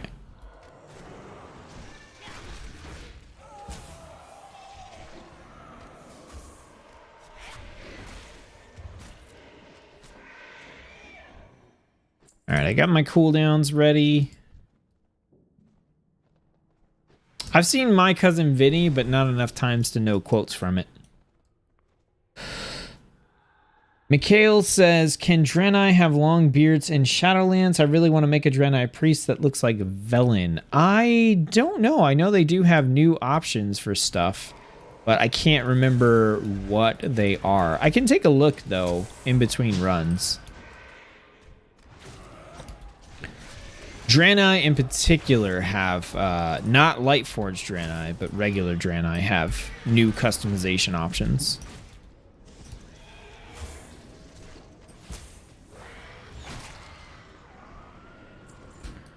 All right, we got a new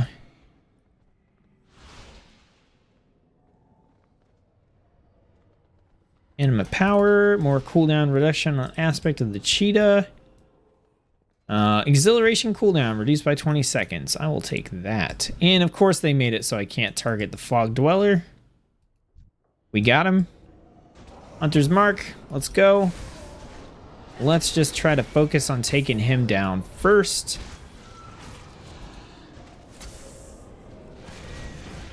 All right, let's do it. Barb shot. Let's get these in. Let's get that kill. Let's go. Kill command. All right, that was much, much better done.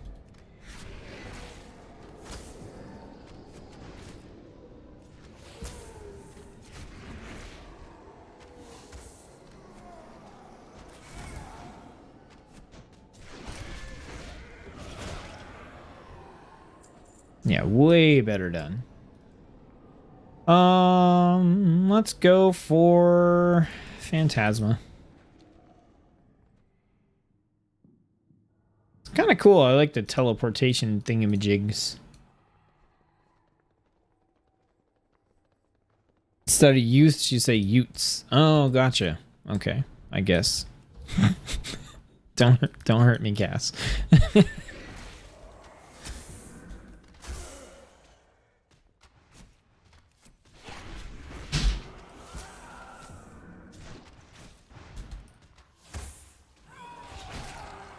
Ooh, that instant kill on the kill command. All right, your leech is increased by 15%, but your shadow damage and healing done is reduced by 75%. Feign cooldown reduced to 15 seconds, and Feign Death now removes most negative status effects from yourself, or become able to see which enemies are carrying anima. Shadow damage. Are we doing any shadow damage? I mean, the reduced healing would kind of suck. Do we even care about leech? I don't know if we do. Does it work on our pets? I actually don't know if the leech, increased leech, will work on the pet, and that's really what I'm the most concerned about. I'm just gonna take the Feign Death one here.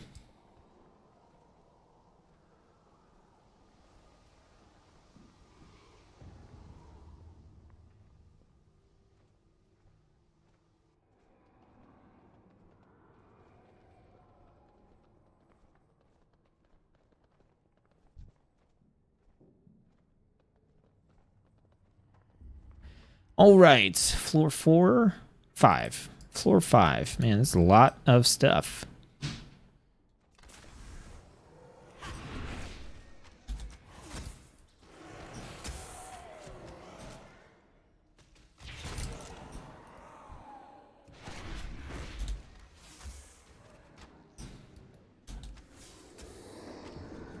I feel like I would like to have some increased focus regen or another ability or two that doesn't actively use focus.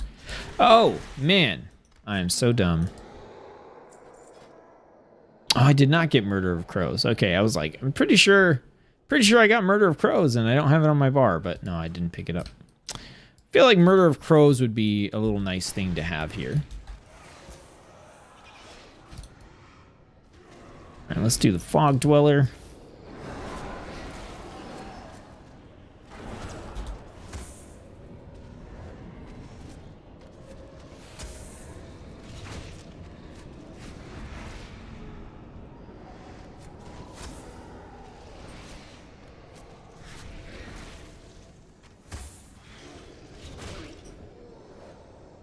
Go away, mall rat.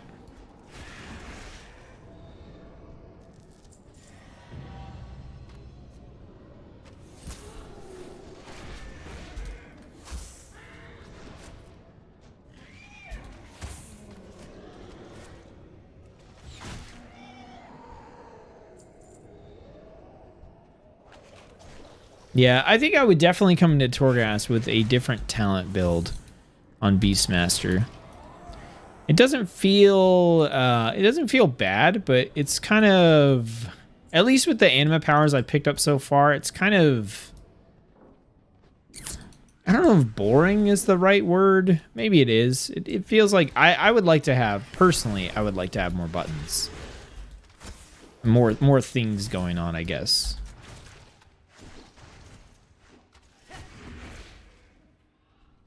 I know in some circumstances that's not really the appeal of Beast Mastery Hunter, but for my part, I would like to have more things to do. So even just like the crows, like Murder of Crows, maybe like Dire Beast or something to add into the rotation.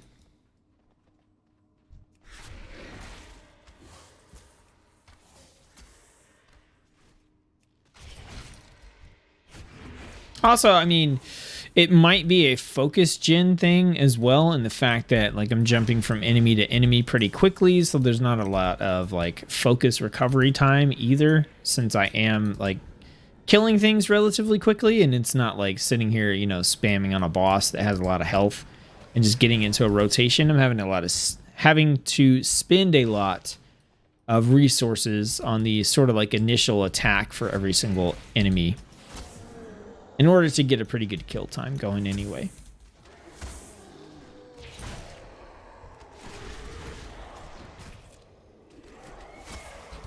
Now we just picked up the Hunter's Mark. We got another 10% increase in damage for Hunter's Mark. So now our Hunter's Mark is actually giving us 25% increased damage on the target, which is a little bit nutty. Okay, we got a rare spawn over there.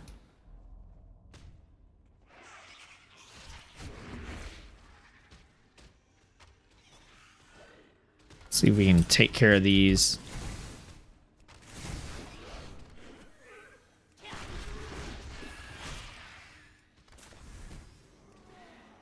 It's fine. We'll grab this one, throw Hunter's Mark on it.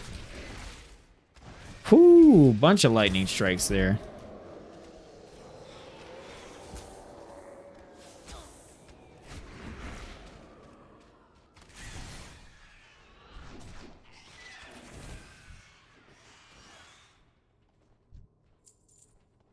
Alright, so let's throw up our Hunter's Mark. And let's just dump on this guy.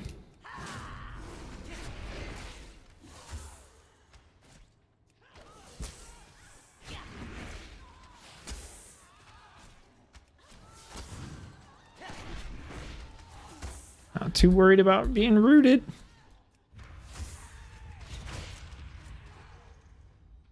Nice.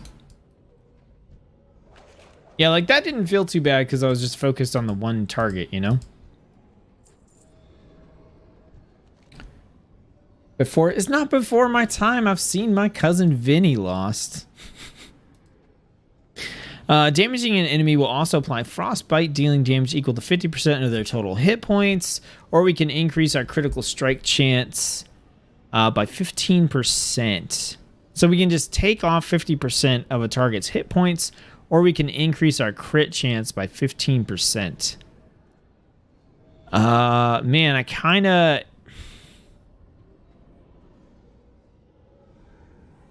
I usually take Frostbite, but I think I just want to take the crit chance here. I know that seems weird, but I'm not confident in my ability to destroy the target before they would start regenerating health. And if that's the case, then I'm just going to be like focus drained at that point.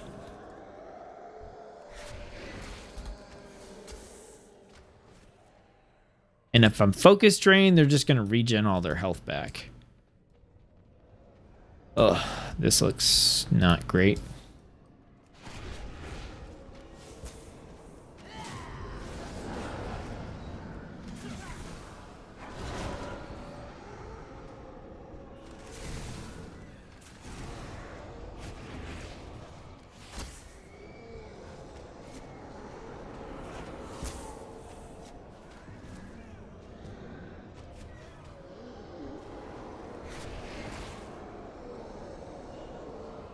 wasn't too bad.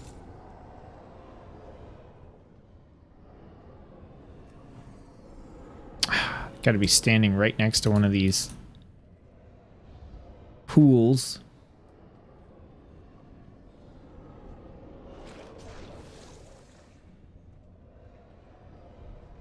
Murder of Crows seems like Naruto.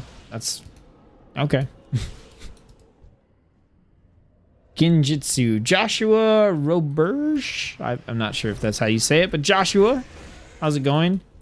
What's Genjutsu? I've seen Naruto, but I'm like I wouldn't call myself like a fan. I don't dislike it, but I don't like it enough to remember what that is. All right, let's go.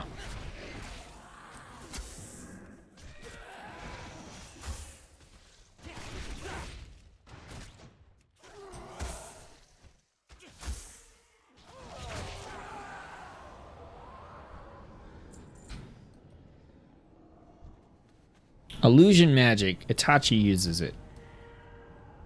Oh man, I'm so bad with names. Which one's Itachi? We get the flare into the tar trap thing. That actually... Oh, this got nerfed pretty badly. Actually. We're just going to take the Protective Phantasma. 300 Phantasma. Let's head on to the boss floor.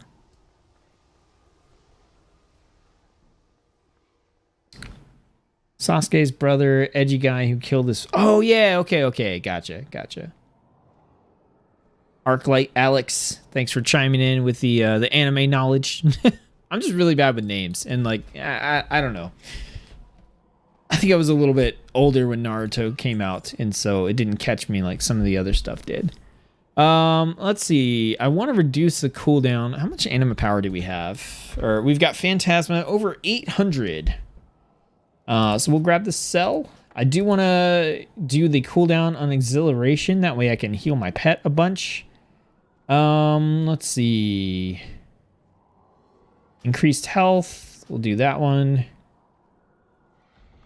Let's see what we get from the thing here first. Okay, increased versatility. First concussive shot against a target now roots them in place. That might come in handy with this blob that splits. And disengage would probably be pretty nice.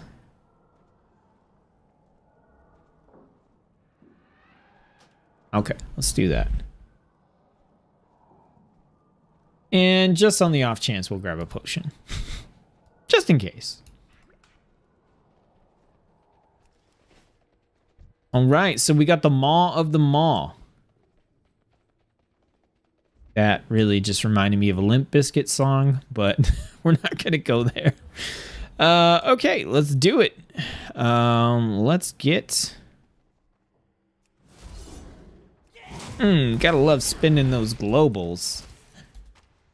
So fun.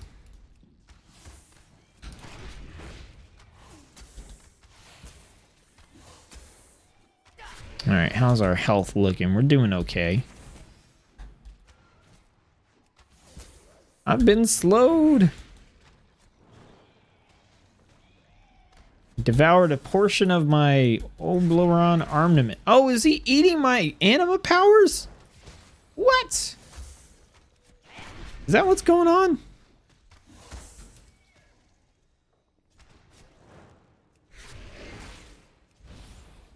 Let's stun him for a little bit. How about that? Might as well pop this too. Stop eating my stuff. I don't like it.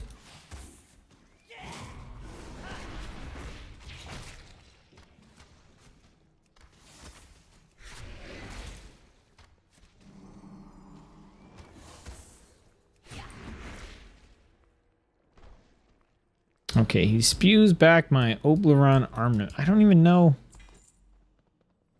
what that was. What was he even stealing?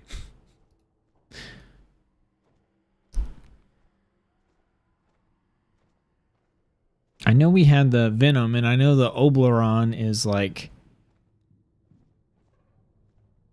Maybe he was taking like the Endurance and the Spikes and the Ephemera. Like maybe he was eating that stuff and decreasing the sort of generic anima powers that I had.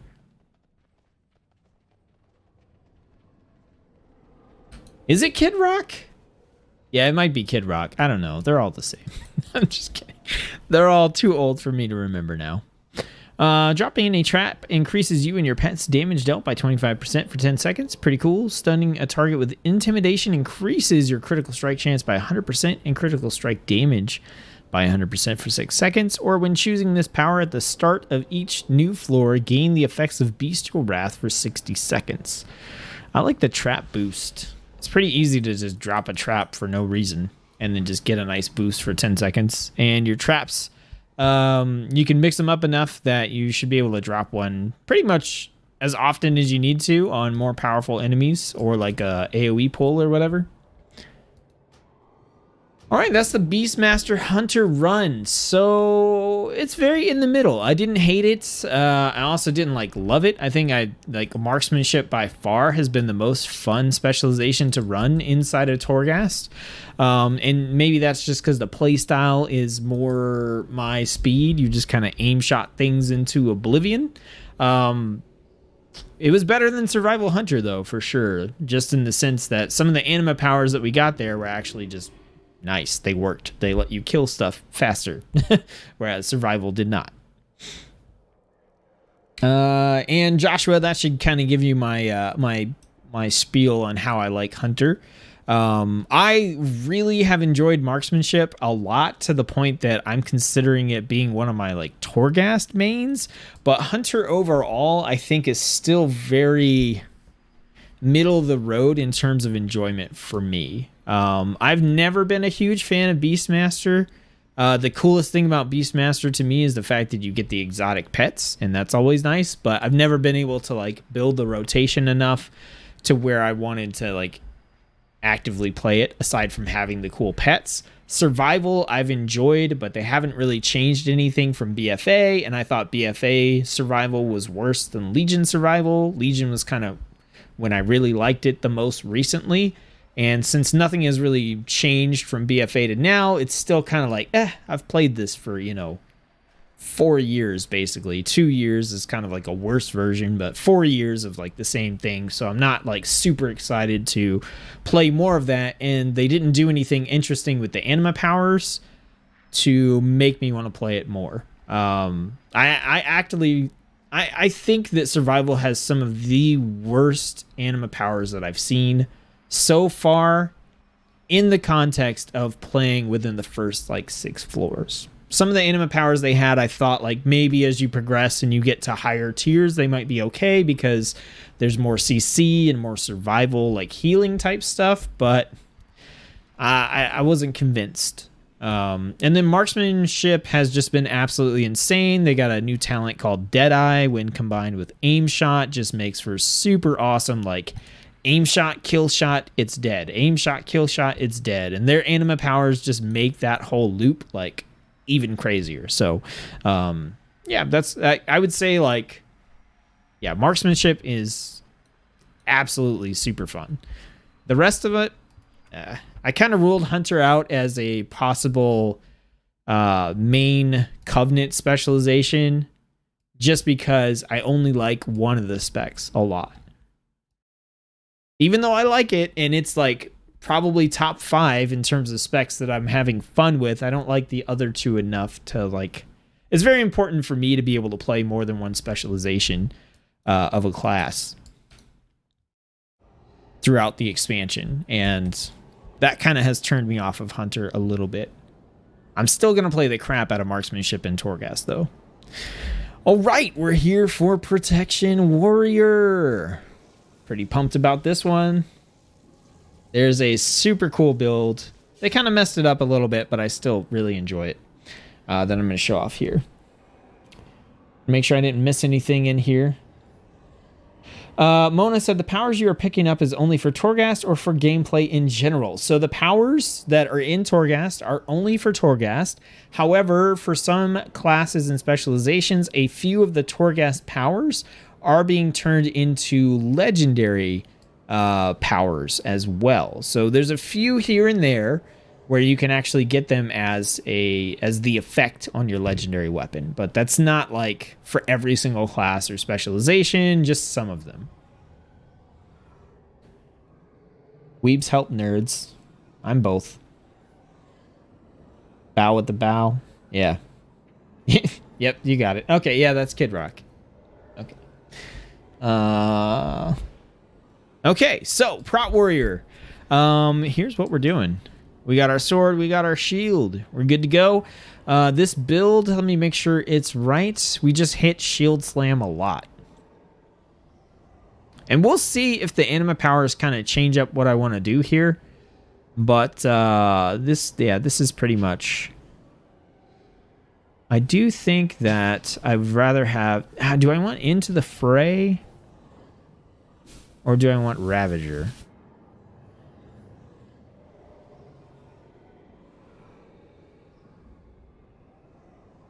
I think we'll see. If we get to the point where I don't feel like I need an AoE ability, we might switch over to Into the Fray for the increased haste.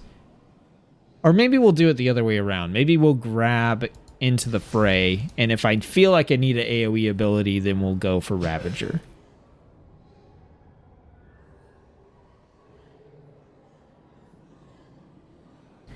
And then I picked up Heavy Repercussions for the extra rage generation on Shield Slam.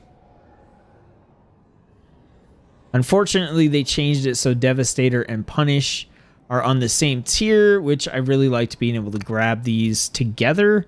So kind of sucks, but we still get enough Shield Slam procs anyway that it'll work out.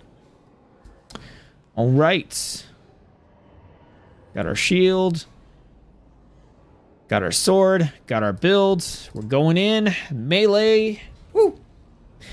Melee is my jam, tanking's my jam, that's what I like, that's what I default to, and Warrior is going to be one of my 4 Covenant mains for Shadowlands. I'm going to go Venthyr on here, and I actually already have, I do have Condemn in here, and I want to be able to hit that often, so we're going to swap that out with that, and then we're also going to, we can keep Shield Block.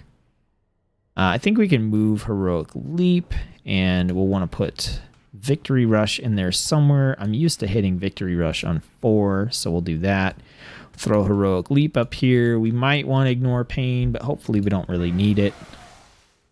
We got our Ravager. We've got our Interrupt. Let's do something kind of like that. That should work. Are we missing anything super important? Oh, we do want Door Shadows. Door Shadows is dope. We don't really need Whirlwind because we're mostly going to be using Revenge.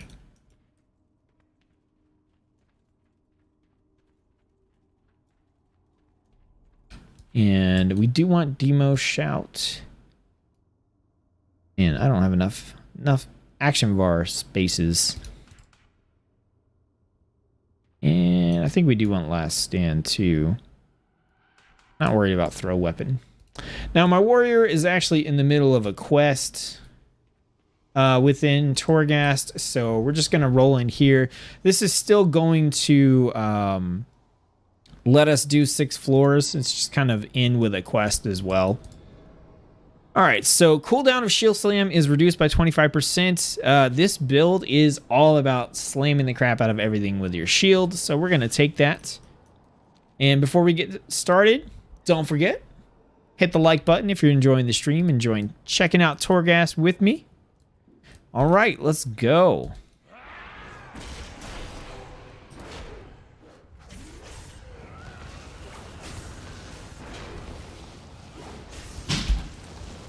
Let's get our Victory Rush, Shield Slam.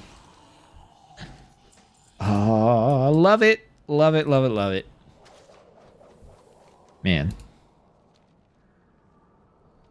I need to change. I'm just so used to hitting that on Q Hopefully I don't have to hit Devastate a bunch. I'll just put it there because I'm used to hitting Condemn on Q on my other 2 specializations. So I need to put it back there. It's just like a reflex thing.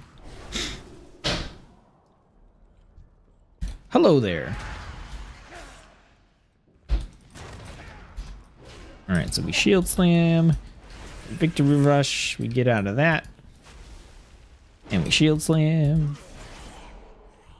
I'm not even needing to hit Condemn. This is amazing. What's up, guys?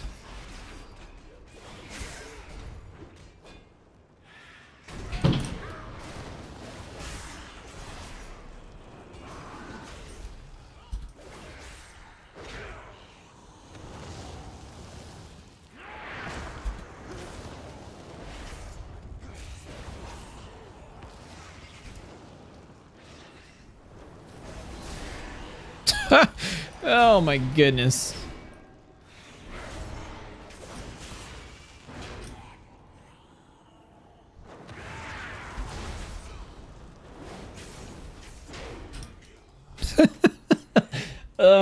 Too much fun, man. I went into Shadowlands like, I'm not gonna main warrior this time. I just mained warrior in BFA. And you know what? BFA wasn't fun, okay? Shadowlands is fun, and I'm having a lot of fun playing warrior in Shadowlands, and I get the feeling this is still gonna end up being my main character. All right, what do we got? Increase the damage of shield slam by 20%. Are they just giving this to me? They're like, you know what?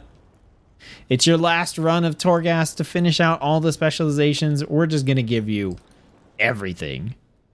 All right, damage of Whirlwind and Thunderclap increased by 30%. Let's do it. I will take more damage on my Thunderclap. BFA had the worst story of any expansion. I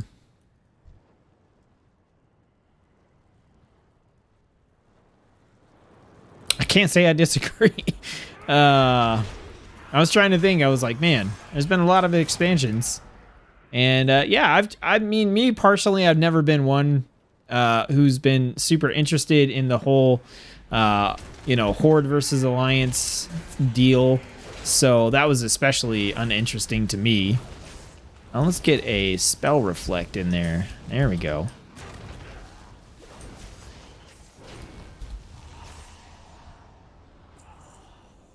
All right, Phantasma increase, casting Door of Shadows reduces the cast time of Door of Shadows. I like this one a lot. I like using Door of Shadows. I mean, I probably should have got the Anima or the Phantasma there, the currency. But I like Door of Shadows. It's kind of fun because you just do stupid stuff like this. You go, hey guys, Thunderclap. Why are they all feared? That's a new one. Was that something I just picked up?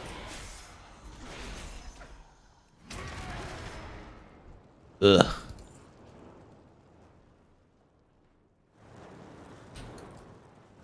Hello.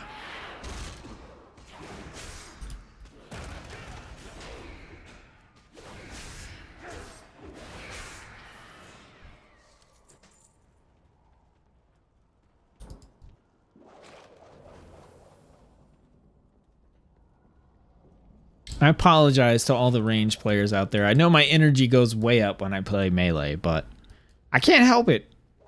I like to smack things in the face. Let's take the Phantasma. That way we can actually afford to buy some stuff. We'll go for you, I guess. Man, we're doing too much damage on the hit. Not getting to use our Condemn. All right.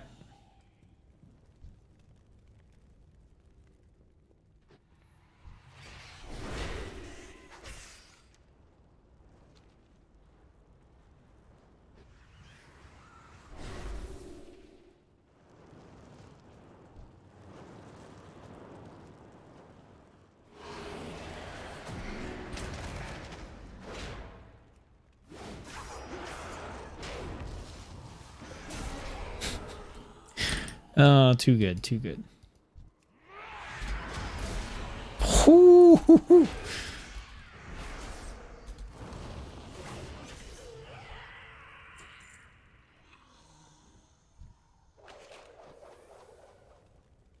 Man, as soon as I picked up Condemn, it's weird. You know, one of my things with Shadowlands has been, you know, like the Covenant choices and the options. And I've said before, you know, if you just so happen to get the combination of like the power you want with a transmog you like, with an ability that's good for the content that you want to do, then you've kind of hit the jackpot and you're one of the lucky ones.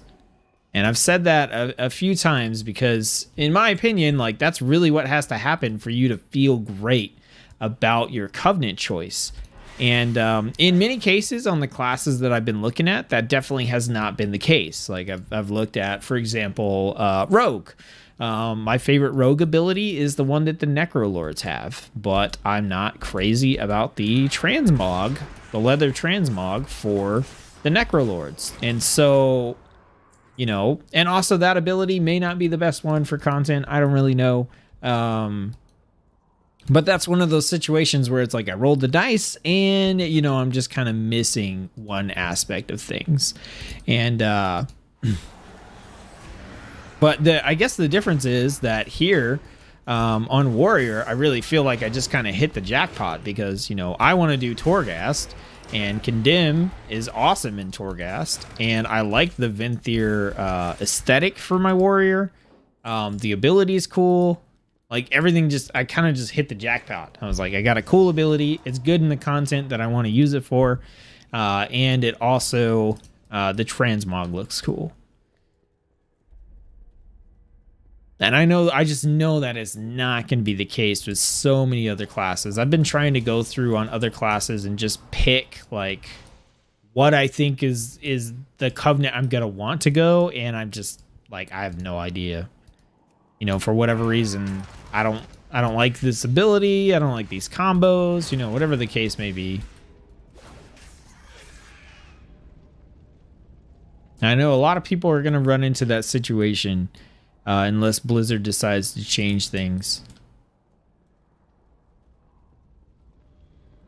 All right, we're going to go back over this direction because there's some stuff we missed.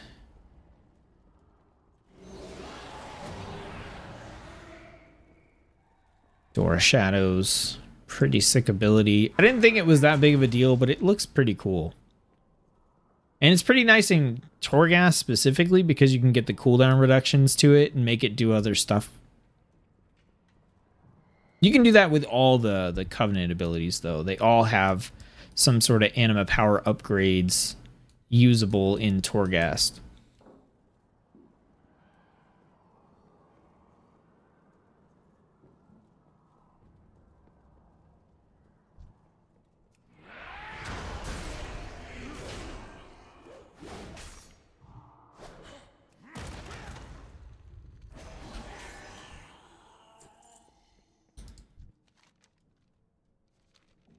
Only thing I don't like about Warrior right now is the change to the AoE cap, because normally I would just like run in here and just grab everything. But because of the AoE cap, that's actually kind of dangerous now sometimes, because you don't always have like you might be hitting your AoE, but it might not be damaging every target around you. And so it's kind of easy to misjudge sometimes.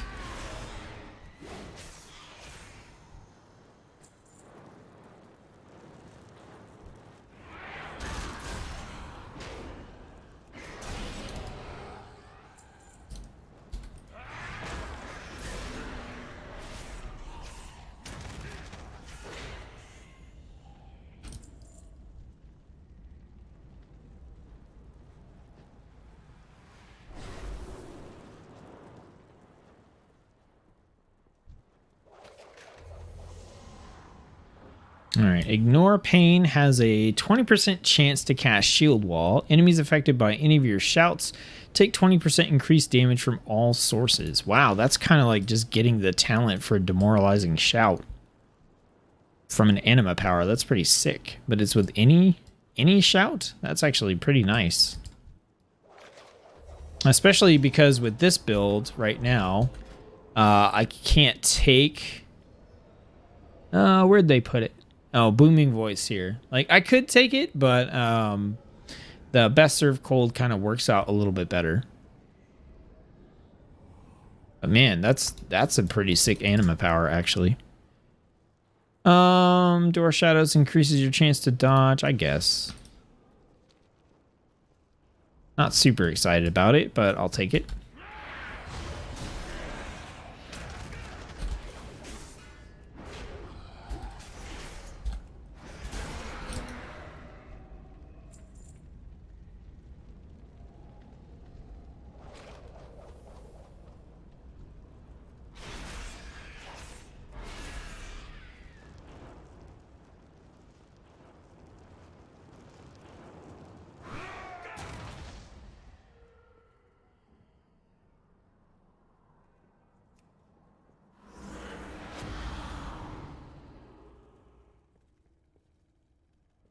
I would like some general movement speed, though. Oh, I would like to get the more powerful jumps. That's actually a pretty nice way to get around Torghast, especially when stuff is cleared out. Phoebe says, hey, does the condemn ability make much of a difference for prots? You know, I can't say for like dungeon content and stuff. Like, most of what I've been doing is outdoor content and Torghast, and it depends. Like, I think it definitely depends. In Torghast, you can get some anima powers that make... okay, so one of the anima powers you can get for Door of Shadows is everything you teleport through takes, I think, like 20% increased damage or something. And that's obviously really nice for prot because you don't have a problem teleporting through everything because you want to gather up everything anyway. And then everything that was there gets tagged with that extra, 20% damage increase. So that, in Torghast at least, is pretty nice to have.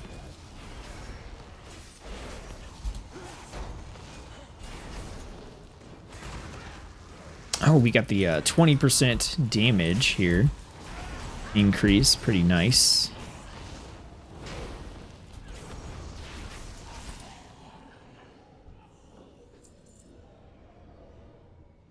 But in a lot of cases, like, you have Heroic Leap on Prot, so if you need to get out of something, like, you do always have, like, Heroic Leap as an option to just be like, oh, I need to get out of that AoE. This has a cast time. I think it's like a 1 second or something cast time, and so it gives you another option to be like, oh, I need to get out of this thing, but I don't know. We have Heroic Leap for that. It's kind of like on Monk, like Door of Shadows on Monk. You have roll, right? So you can roll out of most of the things you want to roll out of. Something like a Death Knight or something, it's a little bit, a little bit better. All right, let's go. Let's demo shout for that increased damage.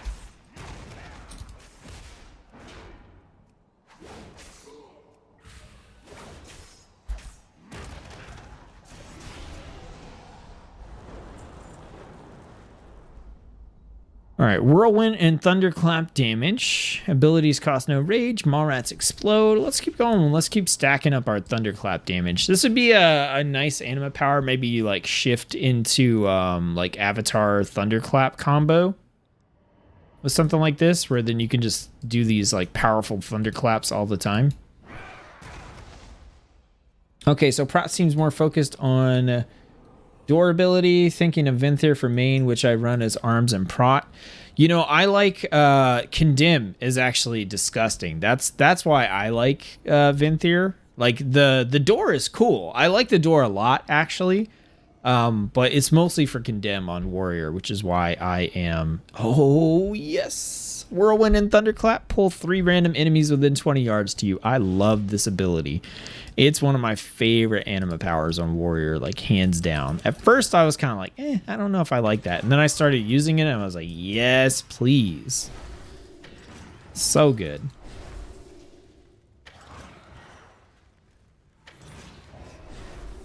All right, what do we have here?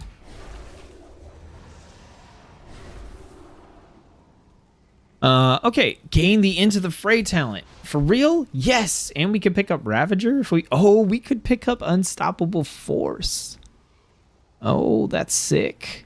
Oh, we're doing that, man. We already have Into the Fray, which I want, but now we can get Unstoppable Force and literally just do the Avatar Thunderclap combo.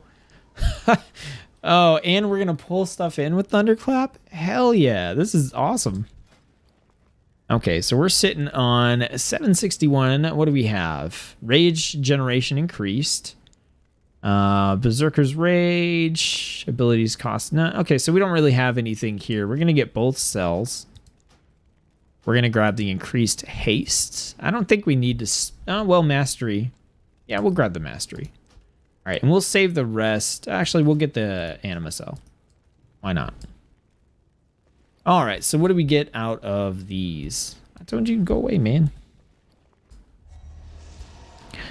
Okay, so we'll just take some more Phantasma. We'll get a 50% refund on that one.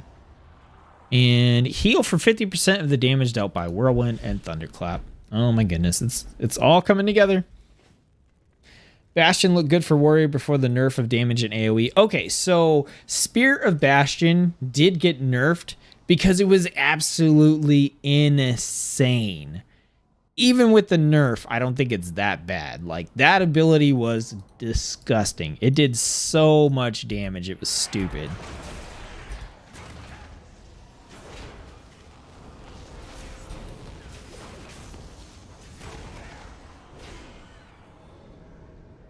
So it's still probably not that bad. Okay, Shield Slam damage increase. Berserker Rage lasts 100% longer. Okay, that's fine. Yeah, Spear of Bastion was just gross with the amount of damage that it did. Oh my goodness, that Shield Slam. Dang, you're gonna smack him when he's dead? That's messed up.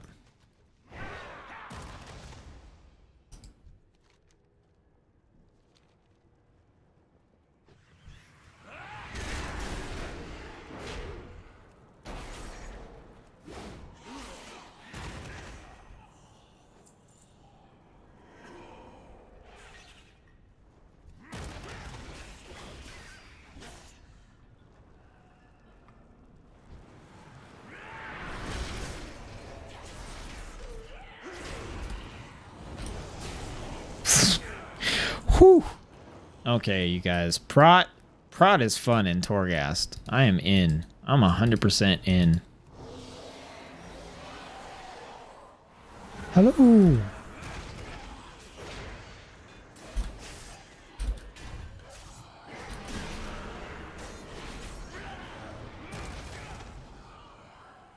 Come here, Maw Rat. Come here. Get out of the lava.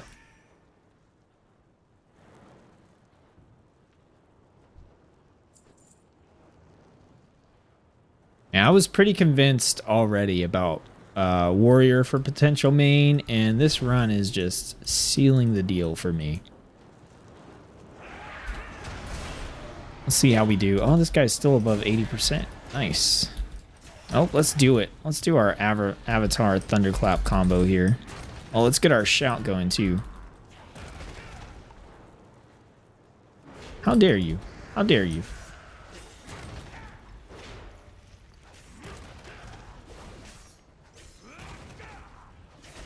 All right, we're about out of Avatar.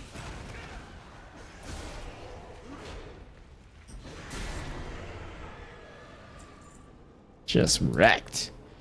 Primary stat increased by 15% and regenerate health. Enemies suffer when an enemy damages you. They suffer nature damage. If they deal at least 5%, they are knocked back. I'm just gonna take primary stat because honestly, I think that's gonna increase my damage overall more than just a little bit of extra damage with the knockback, because I don't really care about the knockback.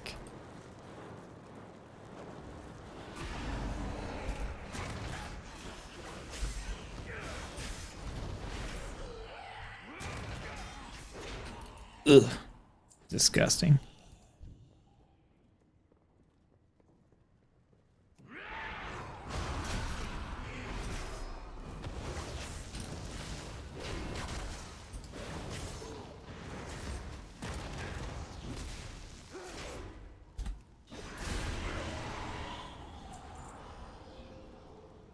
Shield Slam has a 33% chance to cast Whirlwind. Okay. Sure. And Whirlwind draws stuff in. It has increased damage, and we heal on top of that. That's awesome. John, hey, how are you feeling about the whole pull the ripcord movement? I think I'm on board with it in a general sense. I've kind of been talking about that throughout the course of the beta. I honestly think that the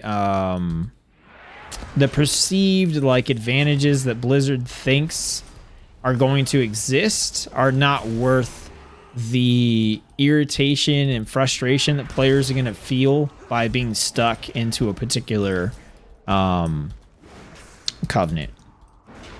I also really think that the current iteration of the conduit system sucks a lot.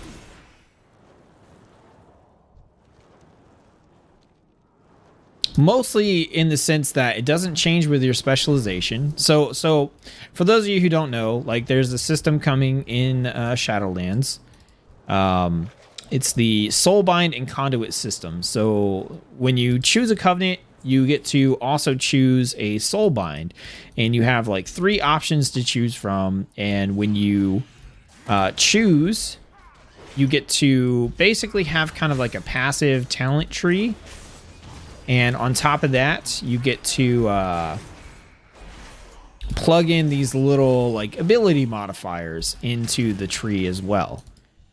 Well, there's a couple of big problems with it. One, if you change specializations, your tree doesn't clear out. It's the same as you built it before. And some of those conduits that you get to plug in are actually spec specific. So it could be like, imagine on this talent tree, I plug in a ability that increases my, thunderclap or whatever.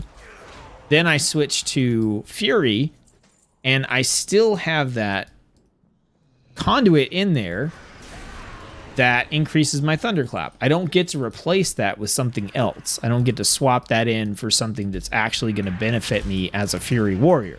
So that kind of sucks in general. That it doesn't change with your spec. But on top of that, they've made it so that currently you can only respec your Soulbind tree once per week. Which is absolutely ridiculous, because if you put a conduit in by accident, or you just want to try one out and see how it works, you get to replace it once per week. And that's it. So if you've got 3 new conduits, from going out and doing your daily stuff, you can't even test them all. Because you can only reset your tree, once every week. So as far as the covenant choice goes, I get what they're going for, and if they decide to keep it, fine. I'm not going to hate on them. But I think that the benefits that they think they're going to get from having people be locked into this covenant choice, I just don't think that they're going to be worth the hassle that players are going to have.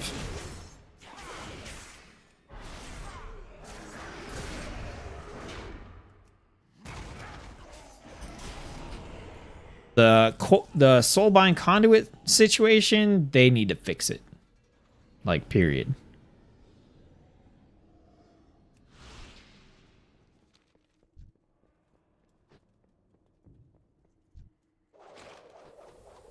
So one issue I think is broken. The other is I think them just making a dumb choice, but I can see why they'd want to make it.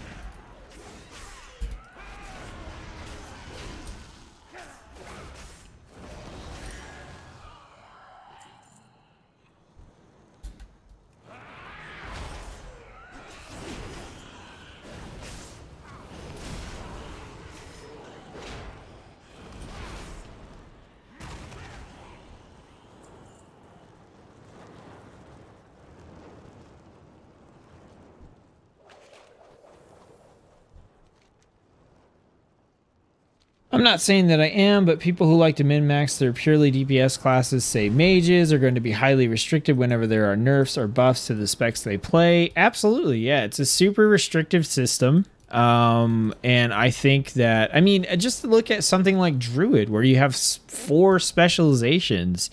And I don't know. I think the way they have the Conduit Soulbind system implemented is just bad. Just hands down bad. There's no, like, I don't see any merit to it. I don't think there are things about it that are good.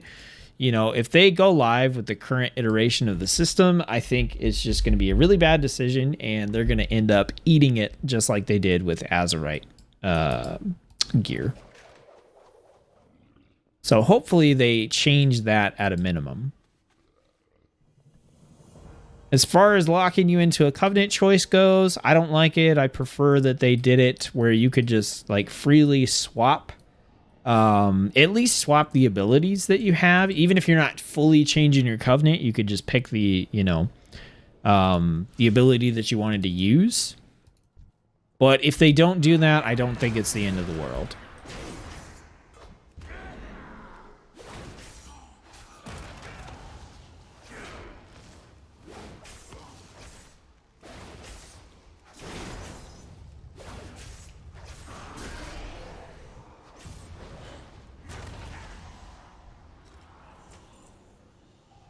Ooh, we got the Frozen Finger. I like that one. It fires a bolt of frost that hits your enemy and targets around it. But we're on the boss floor now, so. Let's go.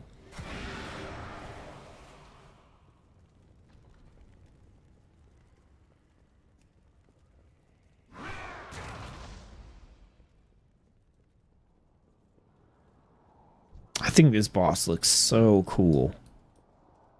I really hope we get an armor set that looks like that, dude. Ooh, okay, we've got 696. Is there anything we really want? Damage and Thunderclap. Critical damage and healing. Let's get that one. That one. And we'll get these 2. Oh, I didn't use my Ravenous Anima Cell. I rarely ever get to use those, so sometimes I forget they're in my bags. Shouts cause you to yell another random shout. Okay. And increase maximum health by 60% or increase the damage of shield slam by another 20%. I feel like we should just grab the maximum health, even though it's not going to be like overly useful against the boss here. All right, once we get him below 80% health and we can't use Condemn anymore, we are going to...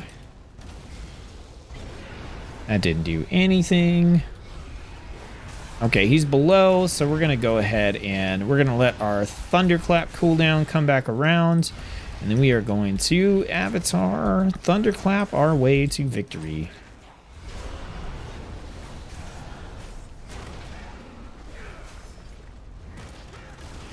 Oh, didn't get the jump off in time.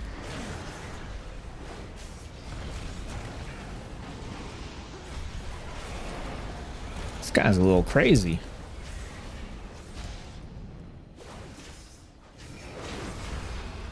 Try to keep these spoilers away from you guys. Yep, that kind of can't be helped. All right. That was Prot Warrior. Pretty stupid. I had a lot of fun with that, actually. Lots of cool abilities that just kind of tie into exactly what I want to do on a Prot Warrior anyway with this build going into Torghast. So yeah, I've had a blast on every single Torghast run that I've done as Warrior. So super positive experience for me.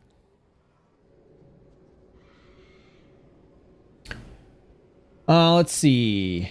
There's no flexibility in the system. So no, not really. You are able to change your Covenant, but it's supposed to be easy to change your Covenant and then difficult to go back to a Covenant that you previously did. They've talked about it being a quest that you had to do that would take 1 to 2 weeks to complete, so that you can't just be like, oh, I'm going to be Necrolord, and then I'm just going to switch over to Venthyr, and then I'll switch back to Necrolord for the next thing. No, there's going to be like this quest or whatever you have to do that's going to prevent you from hot swapping your Covenants.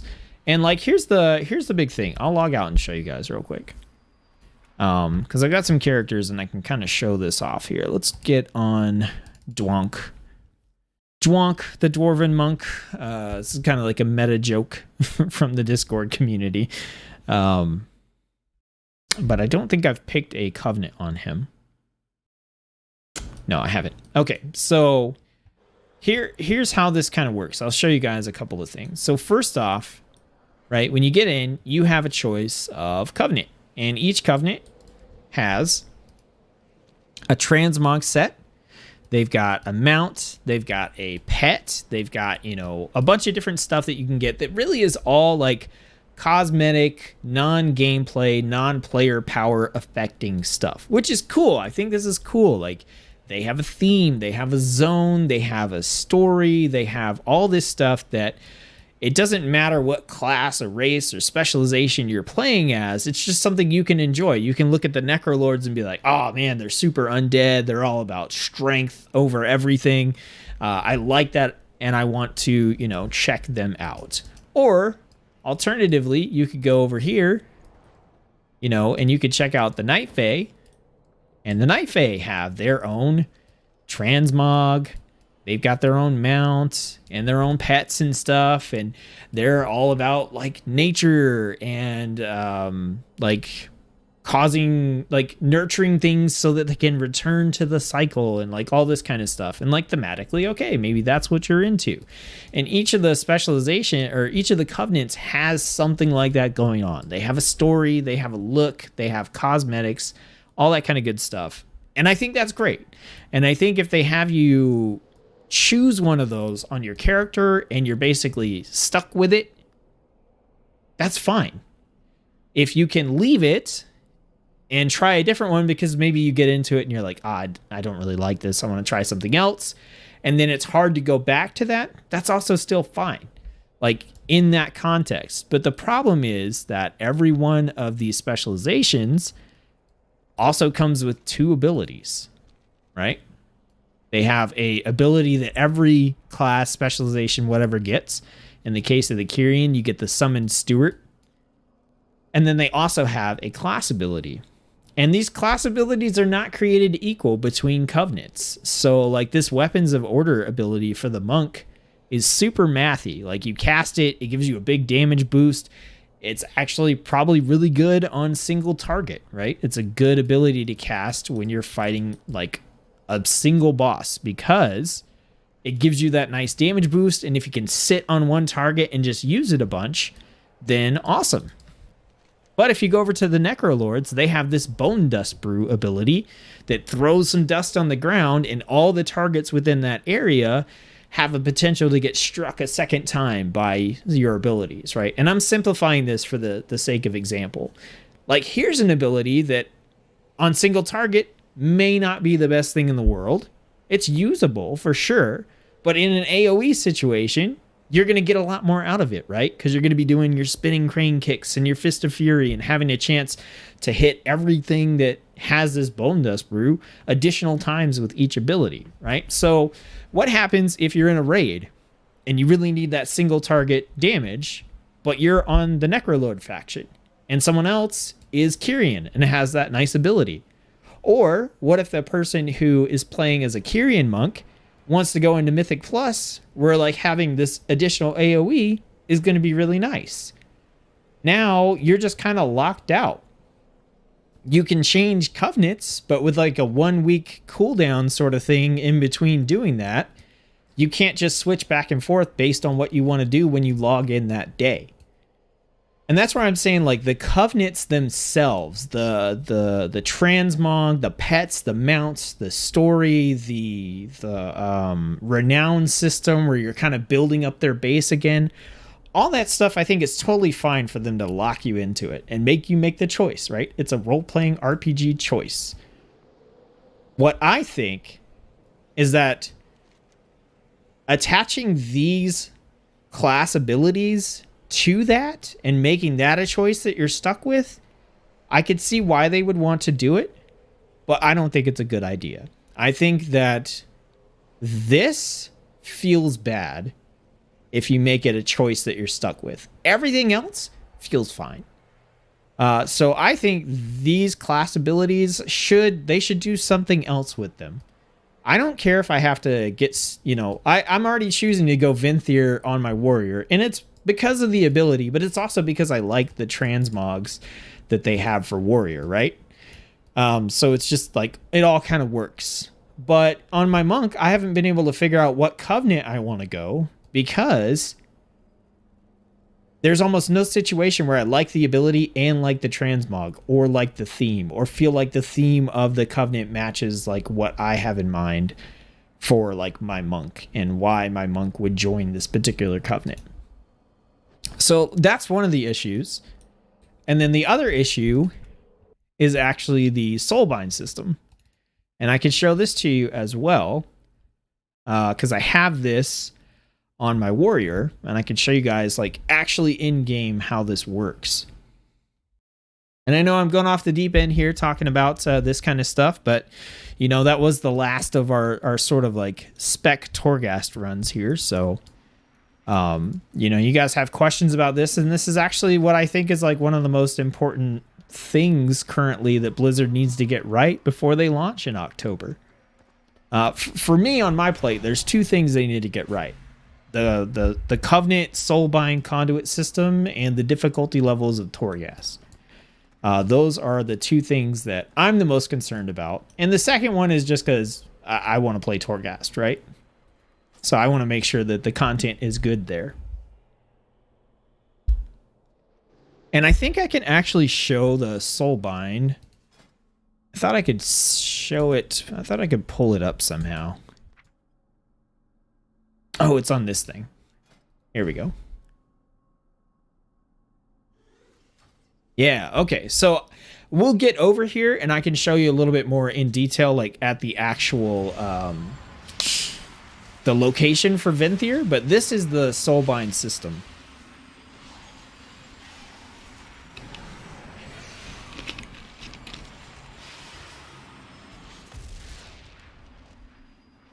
Someone asked, how's the tuning in Torghast, or are you just making it look easy? A little bit of both, I hope. The tuning is fine. Like, low-level floors are not designed to be difficult, so it's not hard to get through them, but the smoothness of how well you get through them depends on, like, how well you're playing the class, what anima powers you get, that kind of stuff.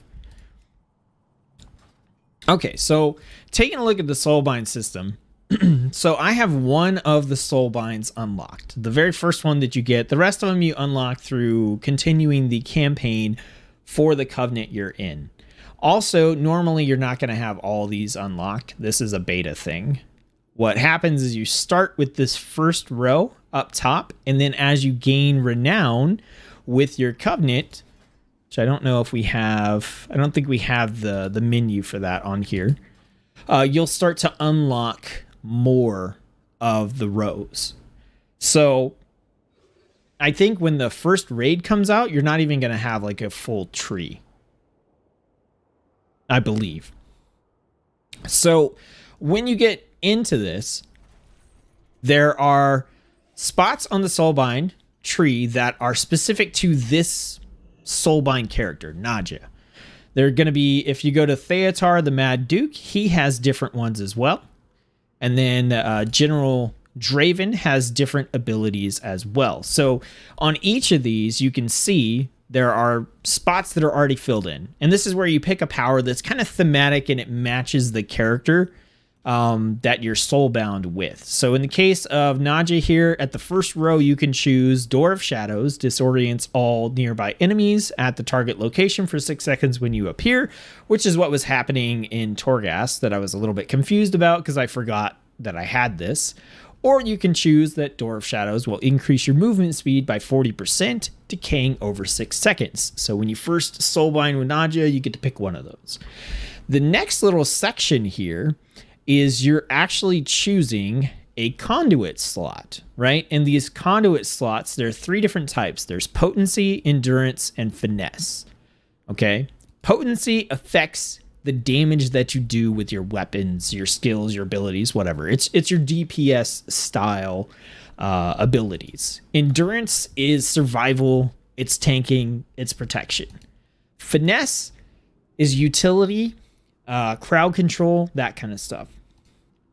As you go down the tree, depending on the path you take, you get the opportunity to put things into these slots. So let me see if I can remember where that's the scouting mount for adventures. Let me see if I can remember where this is the Soulbind thing over here. So we'll take a look at this.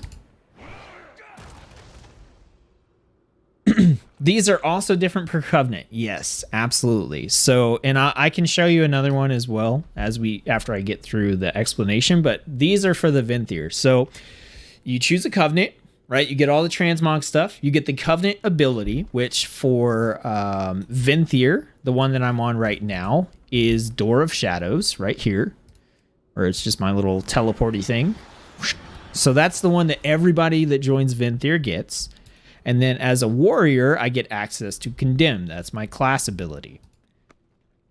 Once you're part of the Covenant, then you get access to Soulbinds. And there are 3 different ones that you can choose from as you progressively unlock them. They're different, and these are different per Covenant. So this ability here, Agent of Chaos, is not on any of the other Soulbind trees. It's not on the other Venthyr ones. It's not on the Necrolord ones. It's 100% unique to Naja. So as we go down this tree, you'll get to slot stuff into these conduit slots. So this is the path I took. I went here to here, then I went over here and down here. So this is the path that I've taken. It's kind of weird that it doesn't light up and show you the path that you've taken, but just so it makes a little bit of sense, right? So I went Agents of Chaos, and then I got to put something into this potency conduit slot.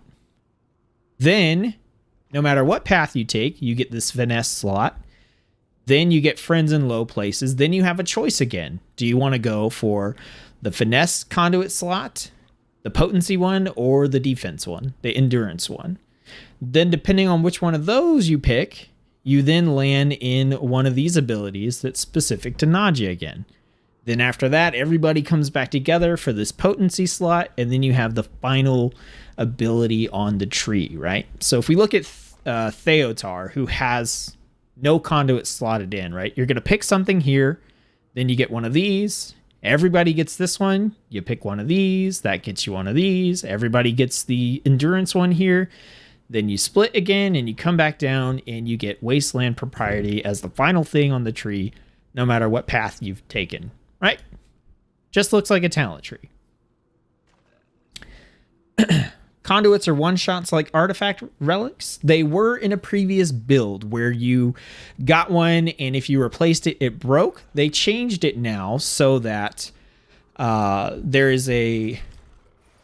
Now, the conduit vendor is a beta vendor, but basically you get an item, right? This is a conduit.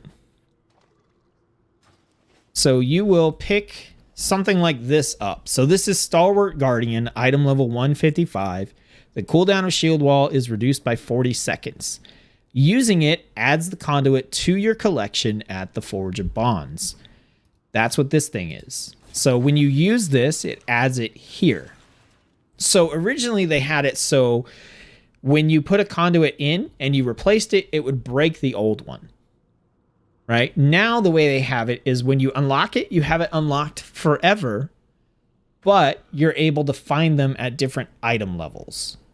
So item level 155 might be with what you start with, but if you get an item level 200, then that is going to be better than 155, and it's going to increase these white numbers. So this says condemns damage dealt and prevented are increased by 8% for each nearby enemy up to 40%.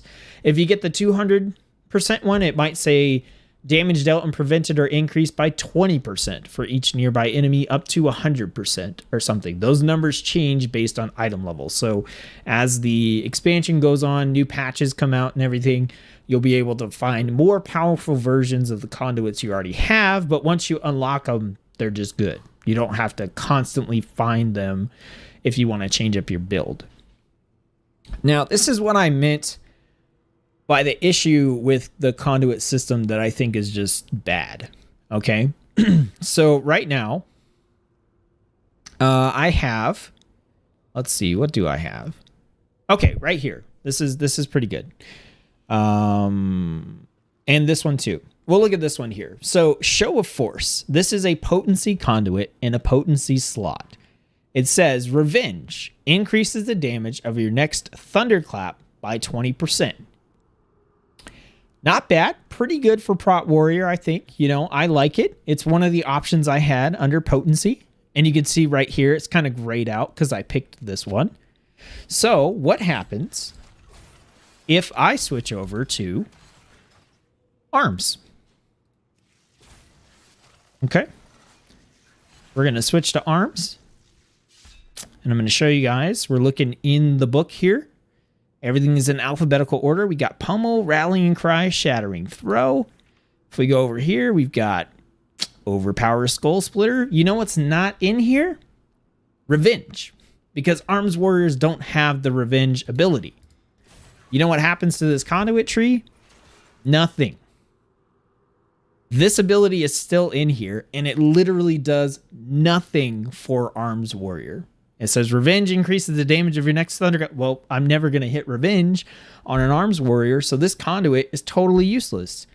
Can I swap it out? Nope. Can't do it. If I want to change this conduit out, I have to use this reset. And currently, this reset, it doesn't say it in the tooltip here because they changed it for beta. Although it will say it once I switch. You have to hit this reset to put your conduits in again. And you can only do this once per week. So it's not just if you play multiple specializations. It's if you play multiple types of content. It's if you just want to try something out. It's if you just want to mess around. You only have the opportunity right now to do that once per week, which is absolute garbage in my opinion. So what I could do here is hit reset. It'll pull out all the conduits that I have in. And so now I could set this up so that it works for arms, right? So I've got a, potency conduit here. So I can plug in, I'm just going to plug in whatever because I don't really care. I've got a finesse slot right here that I can put something into. Actually, I do kind of care, so let's put something else. We're just going to rebuild it the way it was. So we'll do Show of Force for protection. And then we're going to pick our finesse one here. So let's see. We'll do our intimidating shout, right? Then we'll go here. And I want to go this way. So we're going to pick the endurance conduit slot. And we're going to drop in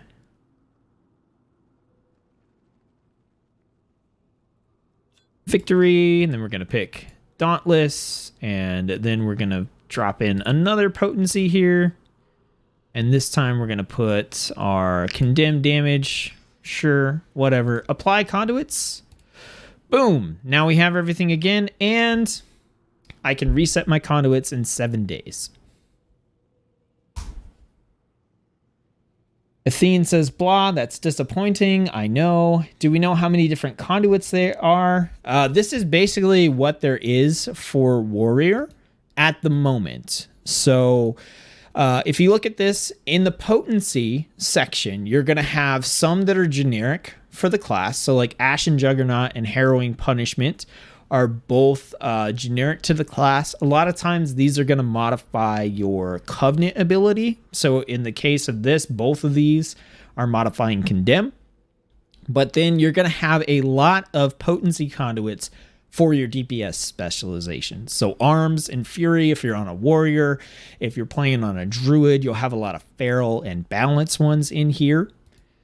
Then your endurance ones are going to be the ones that are, you're going to have some class generics, but then like there are protection ones in here. There are none for arms and none for fury, right? So if you're on a druid, you probably have some guardian stuff in here, maybe some resto.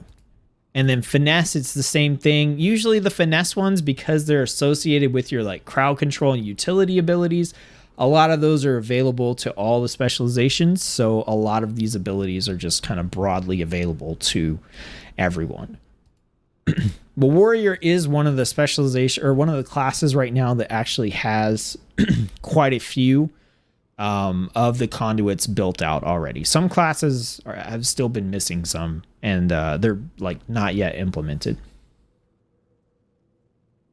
Totally negates the utility of swapping specs, which I do all the time, especially on Druid. Well, you guys have seen me play. You know I play every specialization. This kind of kills it.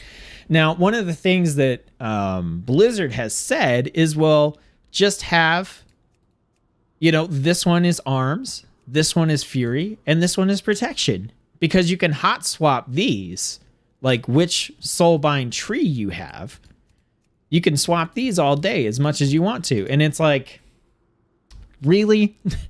Really? Okay, Druid has 4 specs, so you can't even have one for all 4 specs. Demon Hunter has 2 specs, so you could have like Vengeance, Havoc.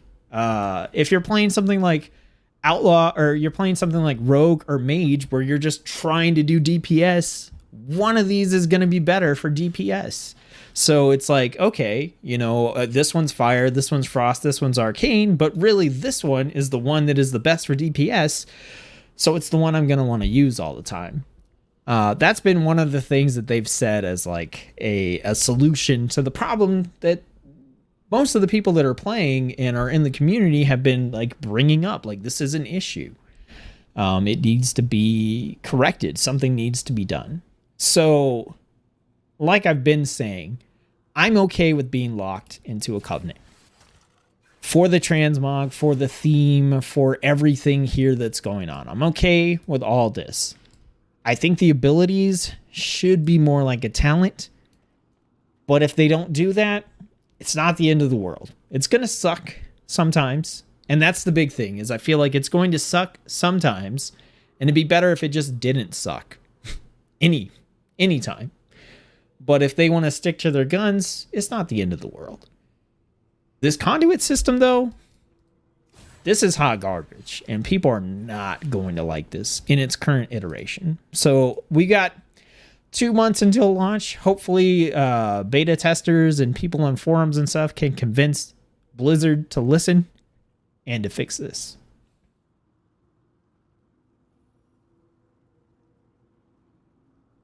Yeah, I mean, they wouldn't just have specific trees per spec. Absolutely. Tank Main, how's it going? Welcome to the stream. Appreciate you tuning in. And there is a lot of variety throughout. Like, yeah, there's a lot of variables going into your player power, which is kind of cool, I think. And in a lot of ways, the player power variables that are there are interesting, but not necessarily game breaking in terms of your DPS and stuff. So I think that kind of they ride a fine line where they have to be good enough to be interesting, but not so good that you have to take them, kind of like talents. And there's a lot of variety, but I feel like something as big as the class Covenant ability is it's pushing it a little too far. It's turning a role-playing cosmetic decision into a gameplay player power decision, and I just don't think it's worth it. Very true, you can change them whenever you want as long as you're in the Chamber of Hearts. That's some don't you all have phones Diablo BS. Absolutely. So just to kind of like finish this off here and show you guys what I was talking about. As far as the variation and the variety goes, I am Necrolord on this DK. I don't know where my mount went. We'll Wraith Walk. Oh, it still looks so slow. At least we're right next to the Flight Master. That's good. So I'm Necrolord on my Death Knight, which means, let's see, over here, which means I have access to the Necrolord ability that's generic for everybody, which is Fleshcraft. It makes a shield. And then my class-specific ability is Abomination Limb. So this will be, like, these two abilities will be totally different from someone who picked a different Covenant. And I'm kind of even okay with like Fleshcraft or like Door of Shadows being specific to the Covenant and you not getting to pick the best one of those all the time. Because those are a lot more generic. But stuff like Abomination Limb, like this isn't even my favorite this isn't my favorite Death Knight ability, but I really like the Transmog for Necrolord, so I decided to go Necrolord on my Death Knight. I actually think I like the Venthyr ability the most. The Night Fate one's pretty good too, but I'm already going Venthyr on my Warrior, and I didn't want to get the same plate Transmog, and I don't like the well, I do kind of like the Transmog for Night Fae, but it looks really bad on a Worgen. So I decided to go Necrolord, but it just doesn't have the the ability that I find to be the most fun. I could have sworn I got a flight path in here. But this red pool of, I don't know what that red pool of blood will do. I know I can get there from here. So we'll go from here. Just so I don't run around like a fool a bunch. And I can show, actually I can show you the Soulbinds here. All right, so this is the Soulbinds from the Necrolords, right? We got 3 entirely different people. And right here, you can just see, like, this is definitely not the same as the one we looked at on the Venthyr, right? So this first one here is Volatile Solvent. And everybody who has this Soulbind has to pick this one right off the bat. No choices, but you get choices later on. So this one is using Fleshcraft, the Covenant signature ability. With nearby corpses derives a benefit from a corpse differing based on the creature's type. But this is exactly the same thing. If you're looking at the conduits here, it's the same. So right now, my character I was playing as Unholy. So I have an Unholy conduit in here somewhere. I think it's here. No, it's right here. Okay. It's weird. It doesn't match. But if I were to choose, like, you know, I want to play Frost now. This says Dark Transformation's duration is increased by 5 seconds. That's not an ability that you have on Frost. But if I switch to Frost, these don't empty out. These don't change. Nothing changes. So now I have a Soulbind with a useless ability. And if I want to make it useful, I have to use my one-time weekly reset in order to swap out the conduits and do that. So it's just a bad way to do things, honestly. All right, well, that's going to be my rant and ramble on the Soulbind and Conduit system. If you guys have any other questions about anything on the beta, like, you know, this is the time to bring them up. I'm done with my Torghast runs, and from here on out, I'm going to be focused on getting a new type of guide out for you. It's going to help you to, right at level 50, just get out there and start questing as soon as possible without having to figure out everything that's going on your class, so that day one, when the expansion comes out, you know, you can watch a short little intro video and just kind of already know what you're doing. So I'm going to be working on those. I'm going to continue to be here. So live streams are now officially every Tuesday at 7 or 8:30 p.m. Central Time.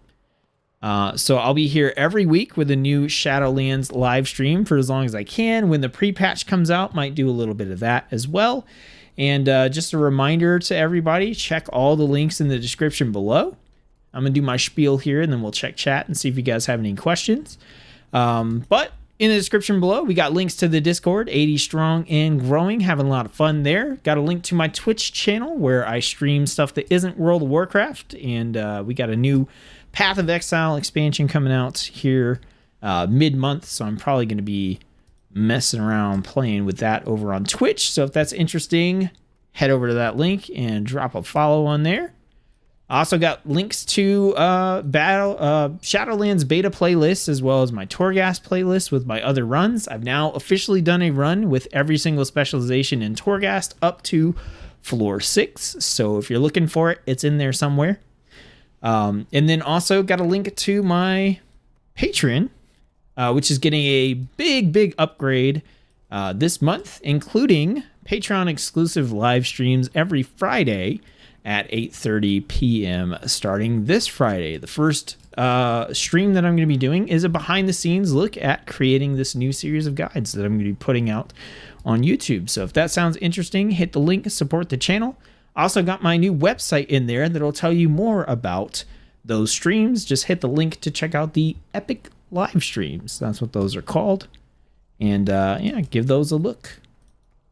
So here we are. This is the forge for the Necrolords again. So like same thing. I can use my one-time weekly reset if I want to spec into something a little bit different. And once again, like here's all the conduits that they currently have available. And you can sort these based on your like specialization too and kind of get an idea of what's what. But I think a big thing to note is like this problem sucks. But like I mentioned, you're not going to have all these unlocked right away. You get this one as soon as you join the Covenant, and then the rest of these you have to unlock at different renown levels with your Covenant, and renowned levels are sort of time gated. There's only a certain amount of like renown you can get every week, so it may be like 2 months into the expansion or something before you can even get down to the final one here. But my big problem with this, like even in that context, is if you get to this ability and you want to try out 2 or 3 of these to see which one you like the best or which one you think fits in with what you want to do, you can't even do that, because as soon as you put one in and hit activate, it's locked in and you got to use your weekly reset to try a new one. So, you know, it's not even a matter of like, oh, well, maybe you do have it figured out, but you can't even test the new conduits that you get. So all warriors are kind of bad currently, right? No. I don't know. That's always such a weird question to me because it depends on the context that you're talking about.